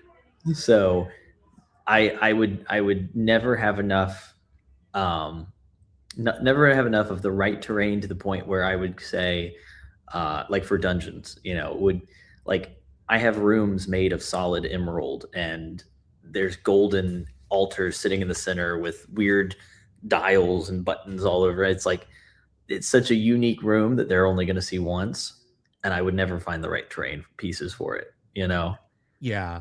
I see. I have the same problem with miniatures. I have so many like, oh, I can't wait till this happens. Miniatures over there, and then it either never happened or it was over so fast that mini has now been relegated to the. Well, it's cool that I have this, but it's now completely pointless pile. If Dan is still in the chat, I'm sure he remembers when we were down in the Selmathea dungeon, and one of the rooms had like pastel colored walls, but then like the top 2 feet of it had strange like 3-headed angel motifs on it, and then the floor was like red brick or red tiles all over, and all these weird features across the room. It's like, how would I ever do that? Like, yeah, I could sit there and hand make that one room, but something I could like plop down at the table. Yeah, there you go. Yeah, there's Dan. That was where the space sorceress was hiding. He says, I was thinking immediately about Selmathea and the room with weird sorceresses. Yeah, that's it. That's exactly what I was talking about. So that's the room. Like I could never do that one as a on miniature unless it was like very specific ahead of, like, it'd take me a long time. I will say this when it comes to just miniatures and stuff like that. I did twice. I have done I've done like a just-in-time print for the game twice. Both were in my City of Greyhawk game. The party was in an abandoned building, and they found they were found by large spiders or huge spiders, the dinner plate sized ones, right? Yep. And those were so easy to resin print that it was like, okay, this is like 22 minutes. All right, it's 8 o'clock. The game is at 9 o'clock tonight. So I printed them, washed them, rinsed them, cured them, slot painted them, had them on the table. I've been close to that with some. My players get a lot of mercenaries. That is a huge part of the game for them is mercenary play. And they treat them very nicely because they're always scared of them denying them. You don't want to be a party in my game that has been blacklisted by the mercenaries guilds for using them as body shields. But anyway, so I had to print a whole lineup of hoplite soldiers once because they had gotten my game's weird science fantasy, but yes, there are still hoplites in one part of the world, and they were getting some hoplite soldiers. And then I'm like, oh my gosh, do I even have time? So I in a single night printed, I think like 20 of them. They took what felt like forever to print, and then they came out, and I had to quickly paint them all before the next day. And I achieved that. They still look quite good. I think since then, though, most of them have lost their spears, which is why I prefer using the metal minis, like what Imcho makes really good new metal minis. But I also have some of the Grenadier metal minis and stuff. But Omega Gamblet here. I think is that Joe? Is that you there? I think that may be Joe. But he says, ask Matt about AI. What's your take on it? AI art, AI writing, AI game mastering, etc. Well, I mean, I don't use it much. I used to play around with it some back whenever it was still fairly newer, and I thought, oh, this is very neat, and getting into the tech. But recently, I haven't seen it used that much. I just feel like it wouldn't be that good at running. You miss out on part of the game when you're using it to run stuff like that. It's an all right tool. I'm not as big a tech guy. I was just talking earlier about how I couldn't figure out how Roll20 worked. So but as far as like, it can be if you're new starting out and you need help editing or something, or finding grammatical errors, like I guess, but it's good for stuff like it's a that. tool. The problem with how all AI models work is they have a token memory system, and a Yeah. token is basically, for our audience members who might not know, a token is essentially, how do I prioritize what you've been talking to me about? And I have a set economy of tokens. If you were using ChatGPT back in the 2.1 and 3.0 days, it had about 2,100 tokens, and that may sound like a not, or that may sound like a lot, but it is not. It is, because again, you may brain dump a paragraph at it. You may copy and paste the first 20 pages of Keep on the Borderlands at it, and it's just full enough. Well, what happens when you go to page 21? It deprioritizes things. Yeah, it forgets things, and it forgets things, and bless its heart, it won't mean to, but it will hallucinate, it will drift. You'll be like, okay, so I'm gonna do X. Yes, the Witch of the Woods near the Keep on the Borderlands. You're like, and on the one hand, it's like, hey, it's improvising. On the other hand, you're like, I know that's not a thing. well, like with the writing too, it's like it's never good enough. At least for like, anytime I've played around with it or tried things out with it, it's like, well, I'm just gonna have to rewrite it again anyway, because this isn't good enough, or anything like that. So, I mean, I could definitely see, like I said, using his tools for proofreading and stuff like that could help if you're new, you're trying to learn how to write or something. But it's just, anything I've ever had to use it with, I've had to rewrite anyway. It's getting, I think, better at doing little code things, but it's who knows what it'll look like 3 years from now, or 5, or whatever it is. Like, for all I know, you'll be able to type in, give me a video game, and it'll do it. So yeah, that's I did that. I did type at it, give me a video game, and it did. I want to qualify that before people come to my houses with torches and pitchforks. Let like the family in Omega Man, come out, Neville. He uses the wheel. No. So a first-person game, the simplest first-person games use what's called a raycasting engine. They literally calculate where an image is coming to you at from any angle. It's a very simple, very, very, very, very simple way of rendering 3D.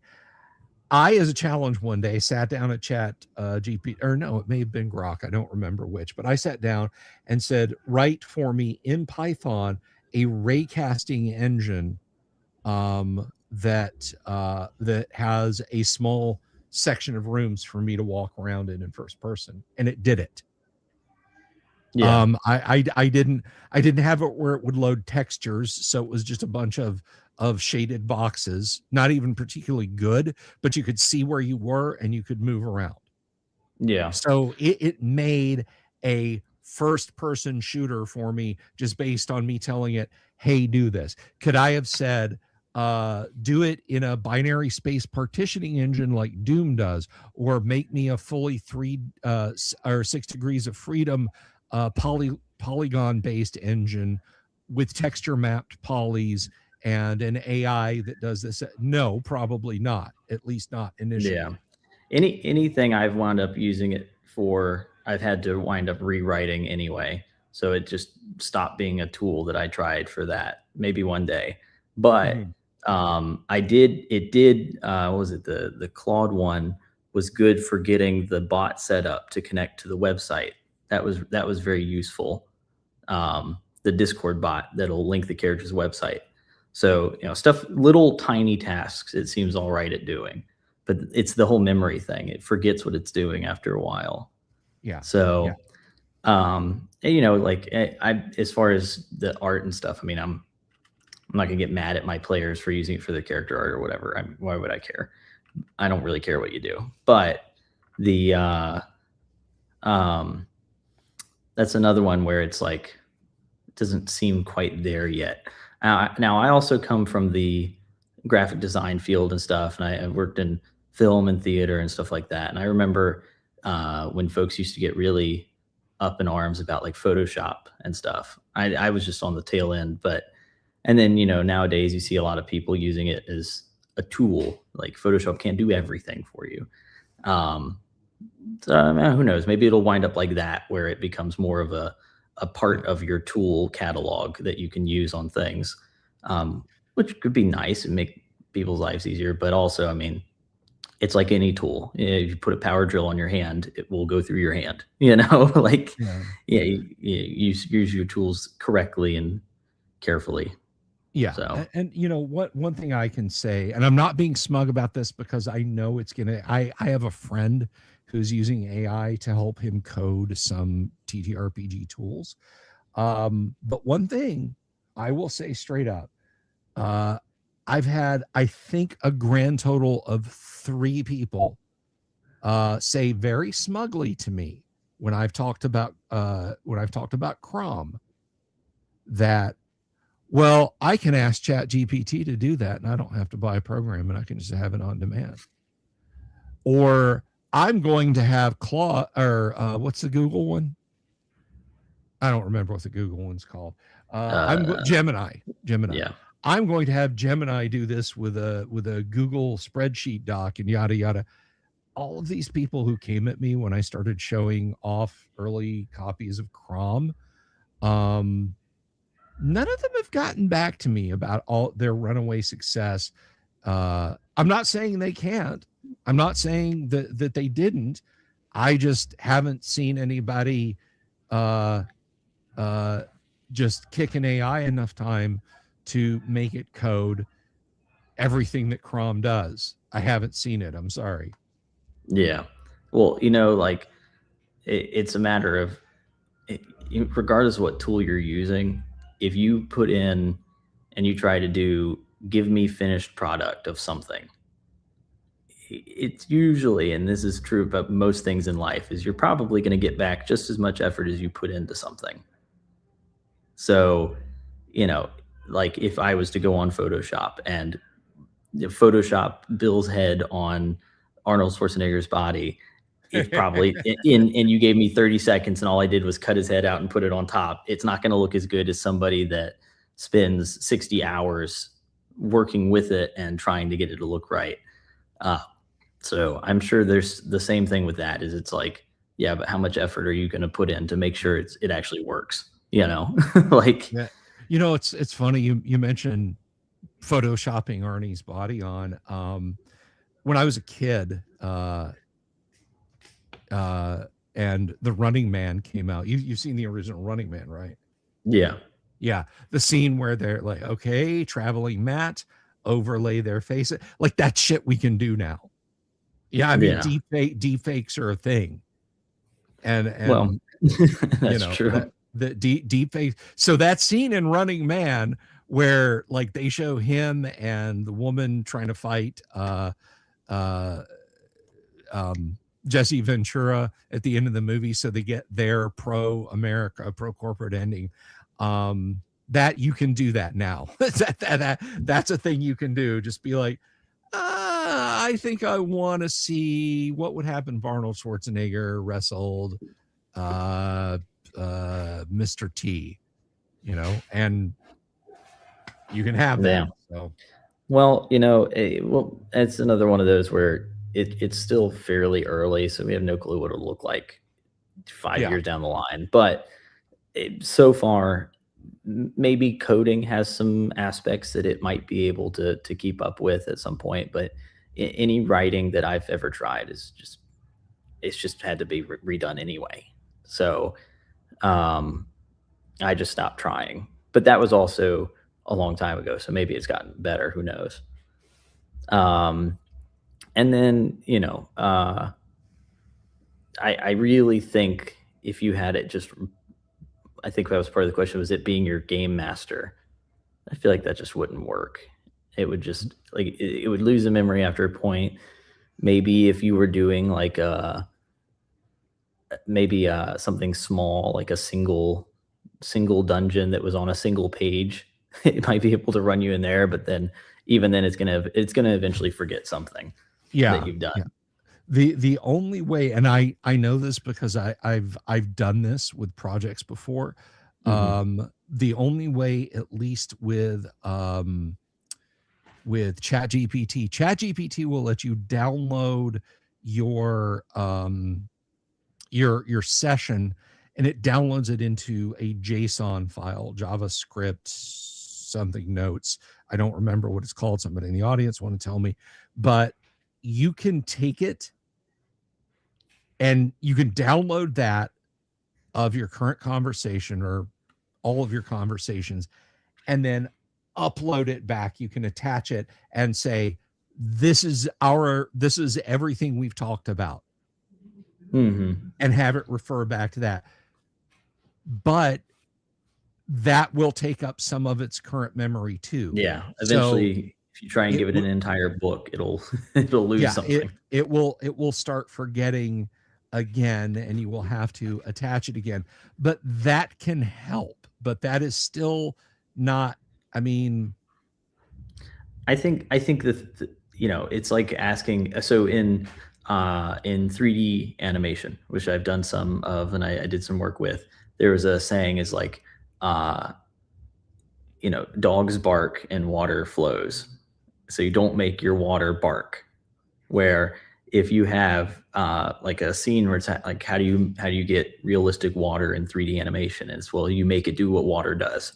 You know, you just yeah, you match the physics to what water does. And um, so that's how, like, when you're watching movies, you can tell when the CGI is bad because it doesn't do what the physics don't work. So it's the same thing with this tool, where if you're trying to make this water bark, it's not going to work for you. That's not the tool, or it's not the use case for the tool. So if you're trying to do an entire game or whatever, I saw somebody comment like, oh, maybe it could track a calendar. Maybe it could track a calendar easier yeah, because there's a lot less data needed for that. Or if you're like, hey, can you proofread this page and tell me if you find any grammatical errors like you would with Grammarly or something? Sure, but at a certain point, you're going to find the limits of your water flowing versus your water barking.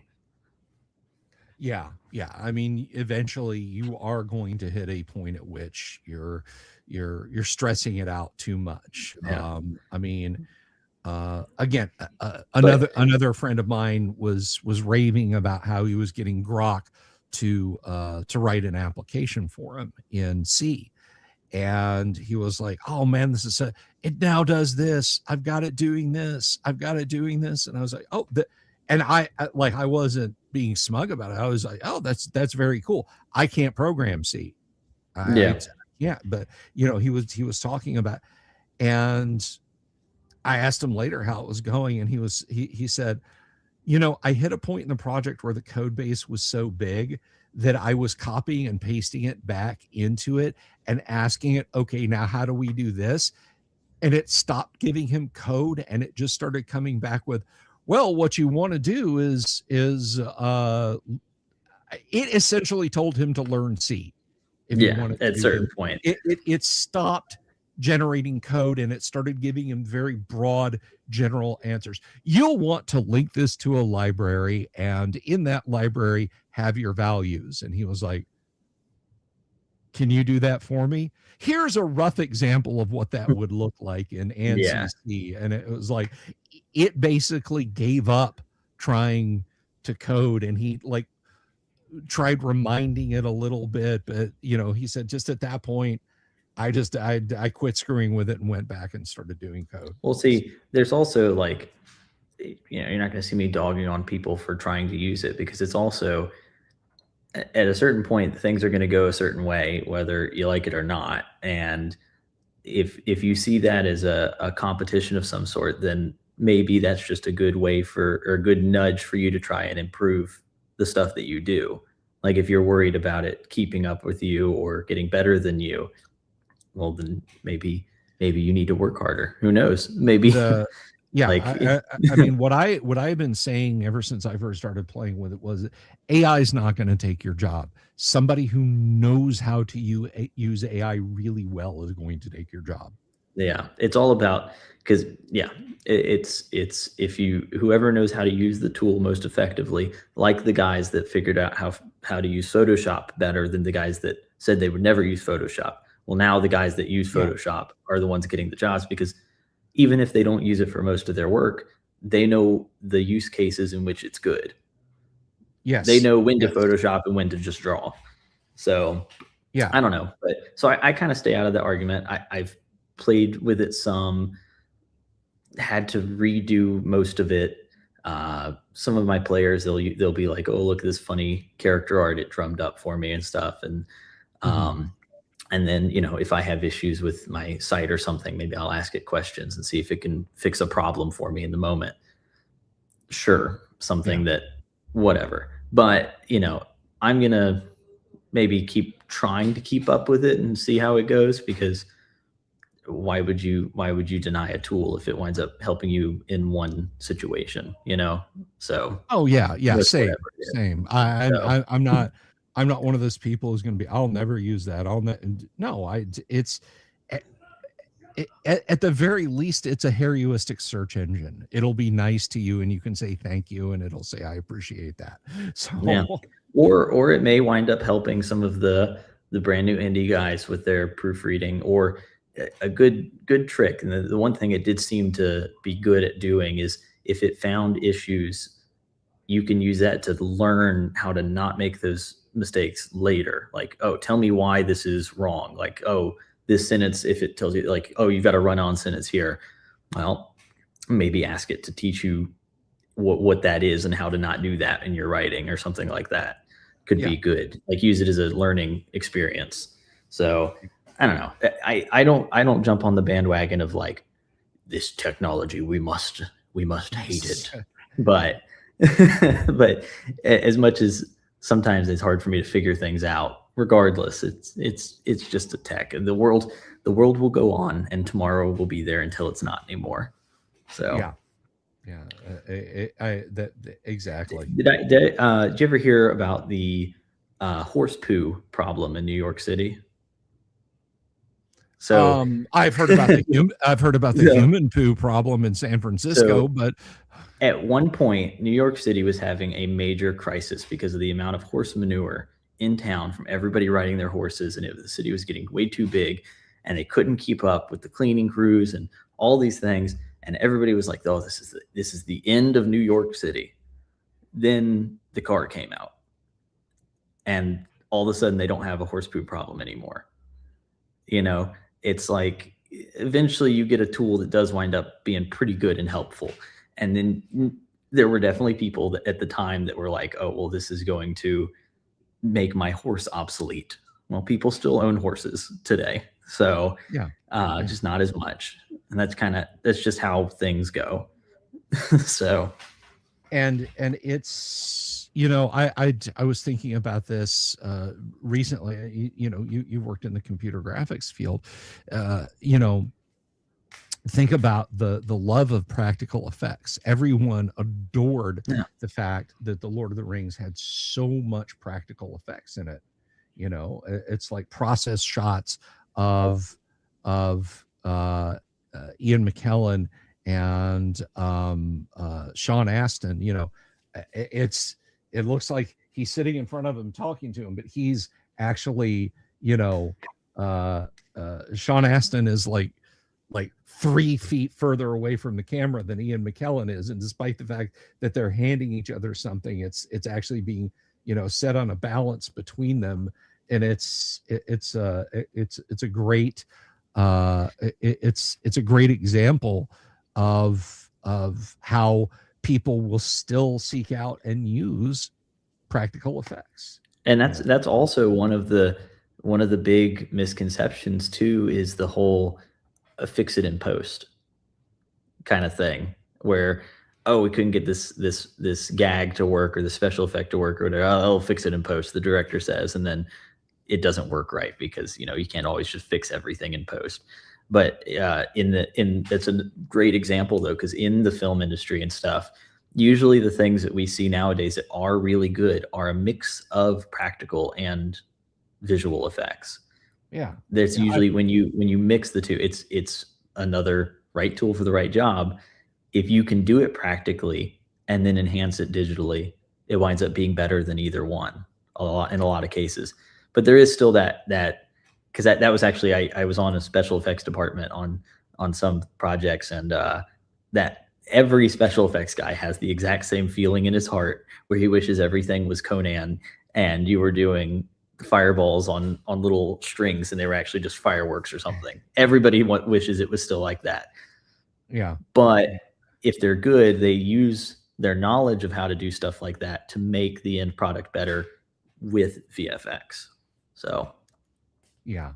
And I mean, yeah, there's just again, it goes back to what we started the night with, talking about the right tools for the right job. I mean, there's no, it's not some great, it's not some insult to great filmmaking to do match moving. You know, it's just it makes common sense to do. I think one of the things there's a social critic, pop culture vulture warrior guy out there, Razor Fist, and he's a huge fan of Blade Runner, which all right thinking people are huge fans of Blade Runner.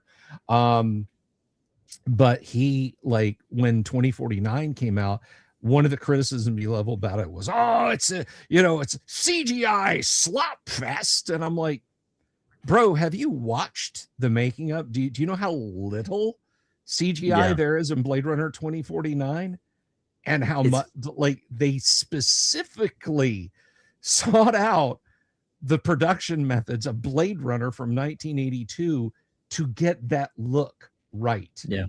You've seen the movies where they try and use CGI to solve all the problems and it flops. Usually those movies are hailed as terrible movies, and they've used it to solve everything. But that's just because it was the improper use of a tool. But then you look at something like, as well, however you feel about it, but it was successful, that first season of the Mandalorian show that they did.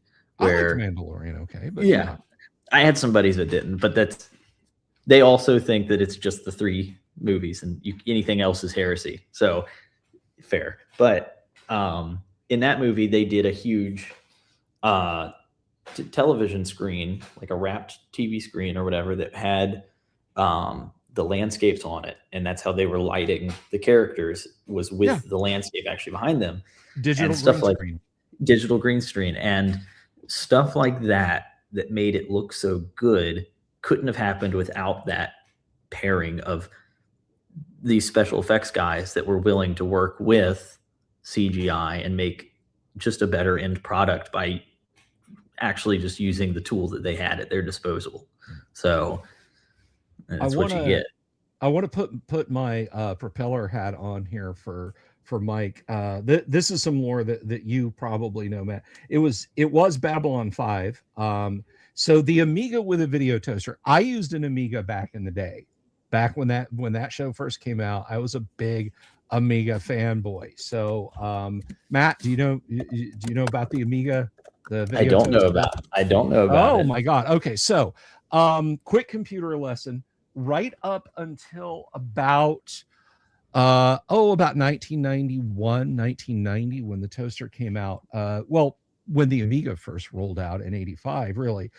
If you wanted to put computer graphics on a TV screen or in a movie, you needed something like, if you were in the UK, a color paint box, or if you were in the US, a Silicon graphics machine, or a Cray supercomputer that could render one frame at a time, which is what they had for Tron. Now, quick bit of history about computer graphics in TV shows and that sort of thing. People think of that as, oh, that started in the 80s or 90s. It didn't. It started in 1972. You can look up the demos on YouTube of full color, solid poly, shaded, Garou shaded CGI for commercials, with a company called Magi, M-A-G-I. But it was hundreds of thousands of dollars worth of gear to get seconds of computer video. Commodore, the guys that made the C64, the VIC-20, the PET, bought a company called Amiga, a struggling computer company called Amiga. Now, the guys that invented the Amiga were still inventing a computer that you plugged into your TV. NTSC ran at, what was it, 14 megahertz? And the guys that designed the Amiga wanted lagless movement on the screen. When you move the mouse, when you move your joystick in a game, they didn't want the CPU speed to flicker behind, to cause any flicker of the characters. So they clocked the data bus inside the computer. They synced it to NTSC specifically. A few years later, or one of the things that Commodore offered out of the box with the Amiga was they said, oh, hey, if you want to title some videos, we've got this thing called a Genlock. You can buy a Genlock and plug it into your Amiga, and you can put titles on videos and load video into the computer and do video effects and that sort of thing. So a little company in California called NewTek said, that looks really awesome. We've got some crazy harebrained ideas. The first thing that they came out with was the DigiView, which was a little box you plugged into the Amiga's parallel port, and a digital camera or any other video source in, composite video source in, and you could capture animations or frames as much as the Amiga's comparatively tiny bit of memory would allow you to, or if you had a 20 megabyte hard drive. But what they were really gunning for was creating this super duper NTSC analog to digital to analog video card that was like this. It's the size of a 5090, but it was called the Video Toaster. And it plugged into the Amiga's video slot, and it turned a $2,000 Amiga with this $2,000 card, so that's $4,000, into the equivalent of a bank of Silicon graphics machines. Wow, that's pretty cool. Using Lightwave software. And as soon as film companies saw this, they realized, wait a minute, we don't have to buy these expensive ass computers to do this. So Foundation Imaging worked with Jim Straczynski rather, when he pitched Babylon 5. And the first episode of Babylon 5, they rendered with the Amiga computer. Now, almost immediately after that, big production houses started begging NewTek, please unpair Lightwave from the video toaster. We don't want the video toaster. We don't need the video toaster. We want that software. Please port that software to alpha, to DEC alpha machines. Please port it to SGIs. Please port it to the Macintosh. And seeing that their market was going to be that big, NewTek said, well, we're going to keep supporting the toaster, but we're absolutely going to support you guys too. So that was the beginning of the desktop video revolution. I can do more with a $20 dongle and free 3D software that I can download from Blender than I could do with $50,000 worth of SGI gear in 1994. Now imagine, sorry, computer lesson over. no, that's, well, see, imagine there too. If anybody had said we're not going to use this weird newfangled tech stuff, then you wouldn't have had any improvement on it, and you wouldn't have been able to get Babylon 6, for example, with the looks that it had. So it's just a matter of using a tool the way it's meant to be used. And that was really neat. It reminds me, when you were talking about that, it reminded me of when David Wesley was telling me about his work on Zaxxon. Mm-hmm. and getting into like ColecoVision stuff. I had not known before speaking to Mr. Wesley that he was in the gaming industry too back then. So dude, the Venn diagram crossover between and McGeary too, and between grognards and video games, it's almost a perfect circle. Dude, it really is. I mean, that him, Dave McGeary, and I can't remember the third one, but they were the ones working with like Coleco and stuff and getting all that started. And Zaxxon, he loves talking about Zaxxon. I think he was telling a story about he showed up to a convention one year and people were playing it, and he goes over and they're like, "Oh, we could set it, we can make it easy for you or whatever." And he's like, "Hold on." And it just sort of shows him what's what, and just imagining David Wesley playing Zaxxon is funny to me. Yeah. But yeah, no, I mean, I guess that sort of wound up being the theme of the night is right tool for the right job, which is kind of nice. Right tool for the right job. Absolutely. So, y'all keep playing with it and seeing if y'all can make it do better stuff. And I'm interested to see how it goes. Maybe I'll try seeing what it can do again. But so far, the coding stuff seems to be a little bit better than the writing stuff. But we'll see. I don't like rewriting stuff. So at some point, you just go, "Oh, I'm just gonna write it as is." Yeah, exactly. Look, I will admit, nothing that ever got published, just like, "Hey, Guac, do this for me," and it's like, oh, just dying of cringe. No, thank you. Good robot. Go on about your business. But yeah, right tool for the right job. Yeah.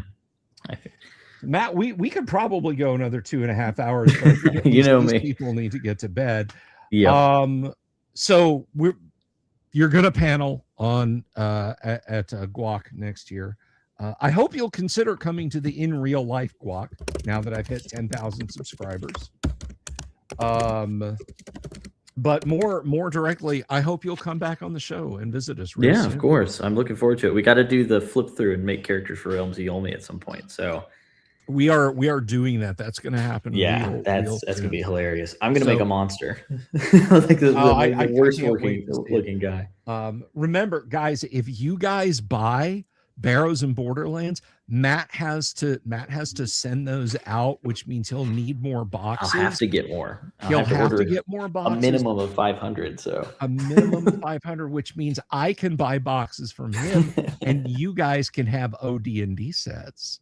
Yeah. You see how that works? You get Barrows and Borderlands, and then you get to buy an OD&D replay. Yeah, it's a win-win for everybody. It's everybody wins. Everybody wins. Everybody wins. So, or you can save up and buy the one sitting on eBay like it's been for the past 5 years.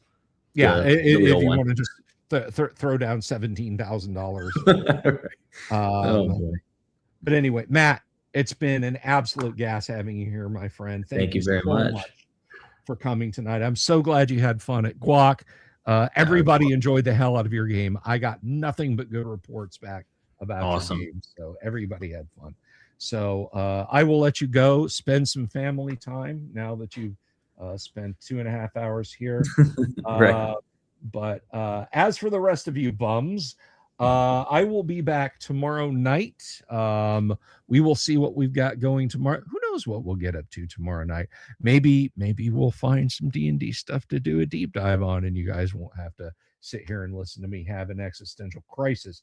But I appreciate everybody being here tonight. I do love you guys. Remember, I'm changing things up. Don't panic if you only see one YouTube short tomorrow. It's not broken. But anyway, thank you guys. Listen, whether you just subscribed, whether you've been here for most of a decade, I appreciate you. I absolutely appreciate you. And I just want to take a hot minute to thank Agile Monk for the Sawbuck. Thank you very much. Dan Tesh for dropping 5 memberships. My Ear Trumpet dropping a membership. Thank you so much, everybody. I will be back tomorrow night. God bless you all. Take care of yourselves. And please tip your weight, owl bear. Peace. Good night. Have you seen my owl bear?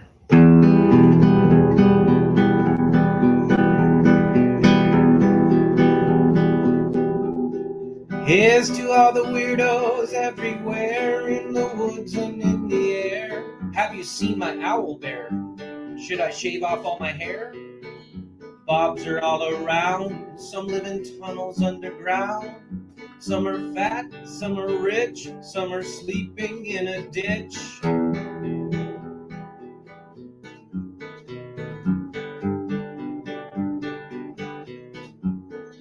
Can you ride a crooked horse without a saddle way off course? Naked as a toad all the way to Smoky Joe's. Have you seen the little creep driving fast in his little green Jeep? He smells like fish and brandy, but his rotten teeth look dandy. Take me to the show, I don't care if fast or slow. From action flicks to dancing dicks, just take me to the show.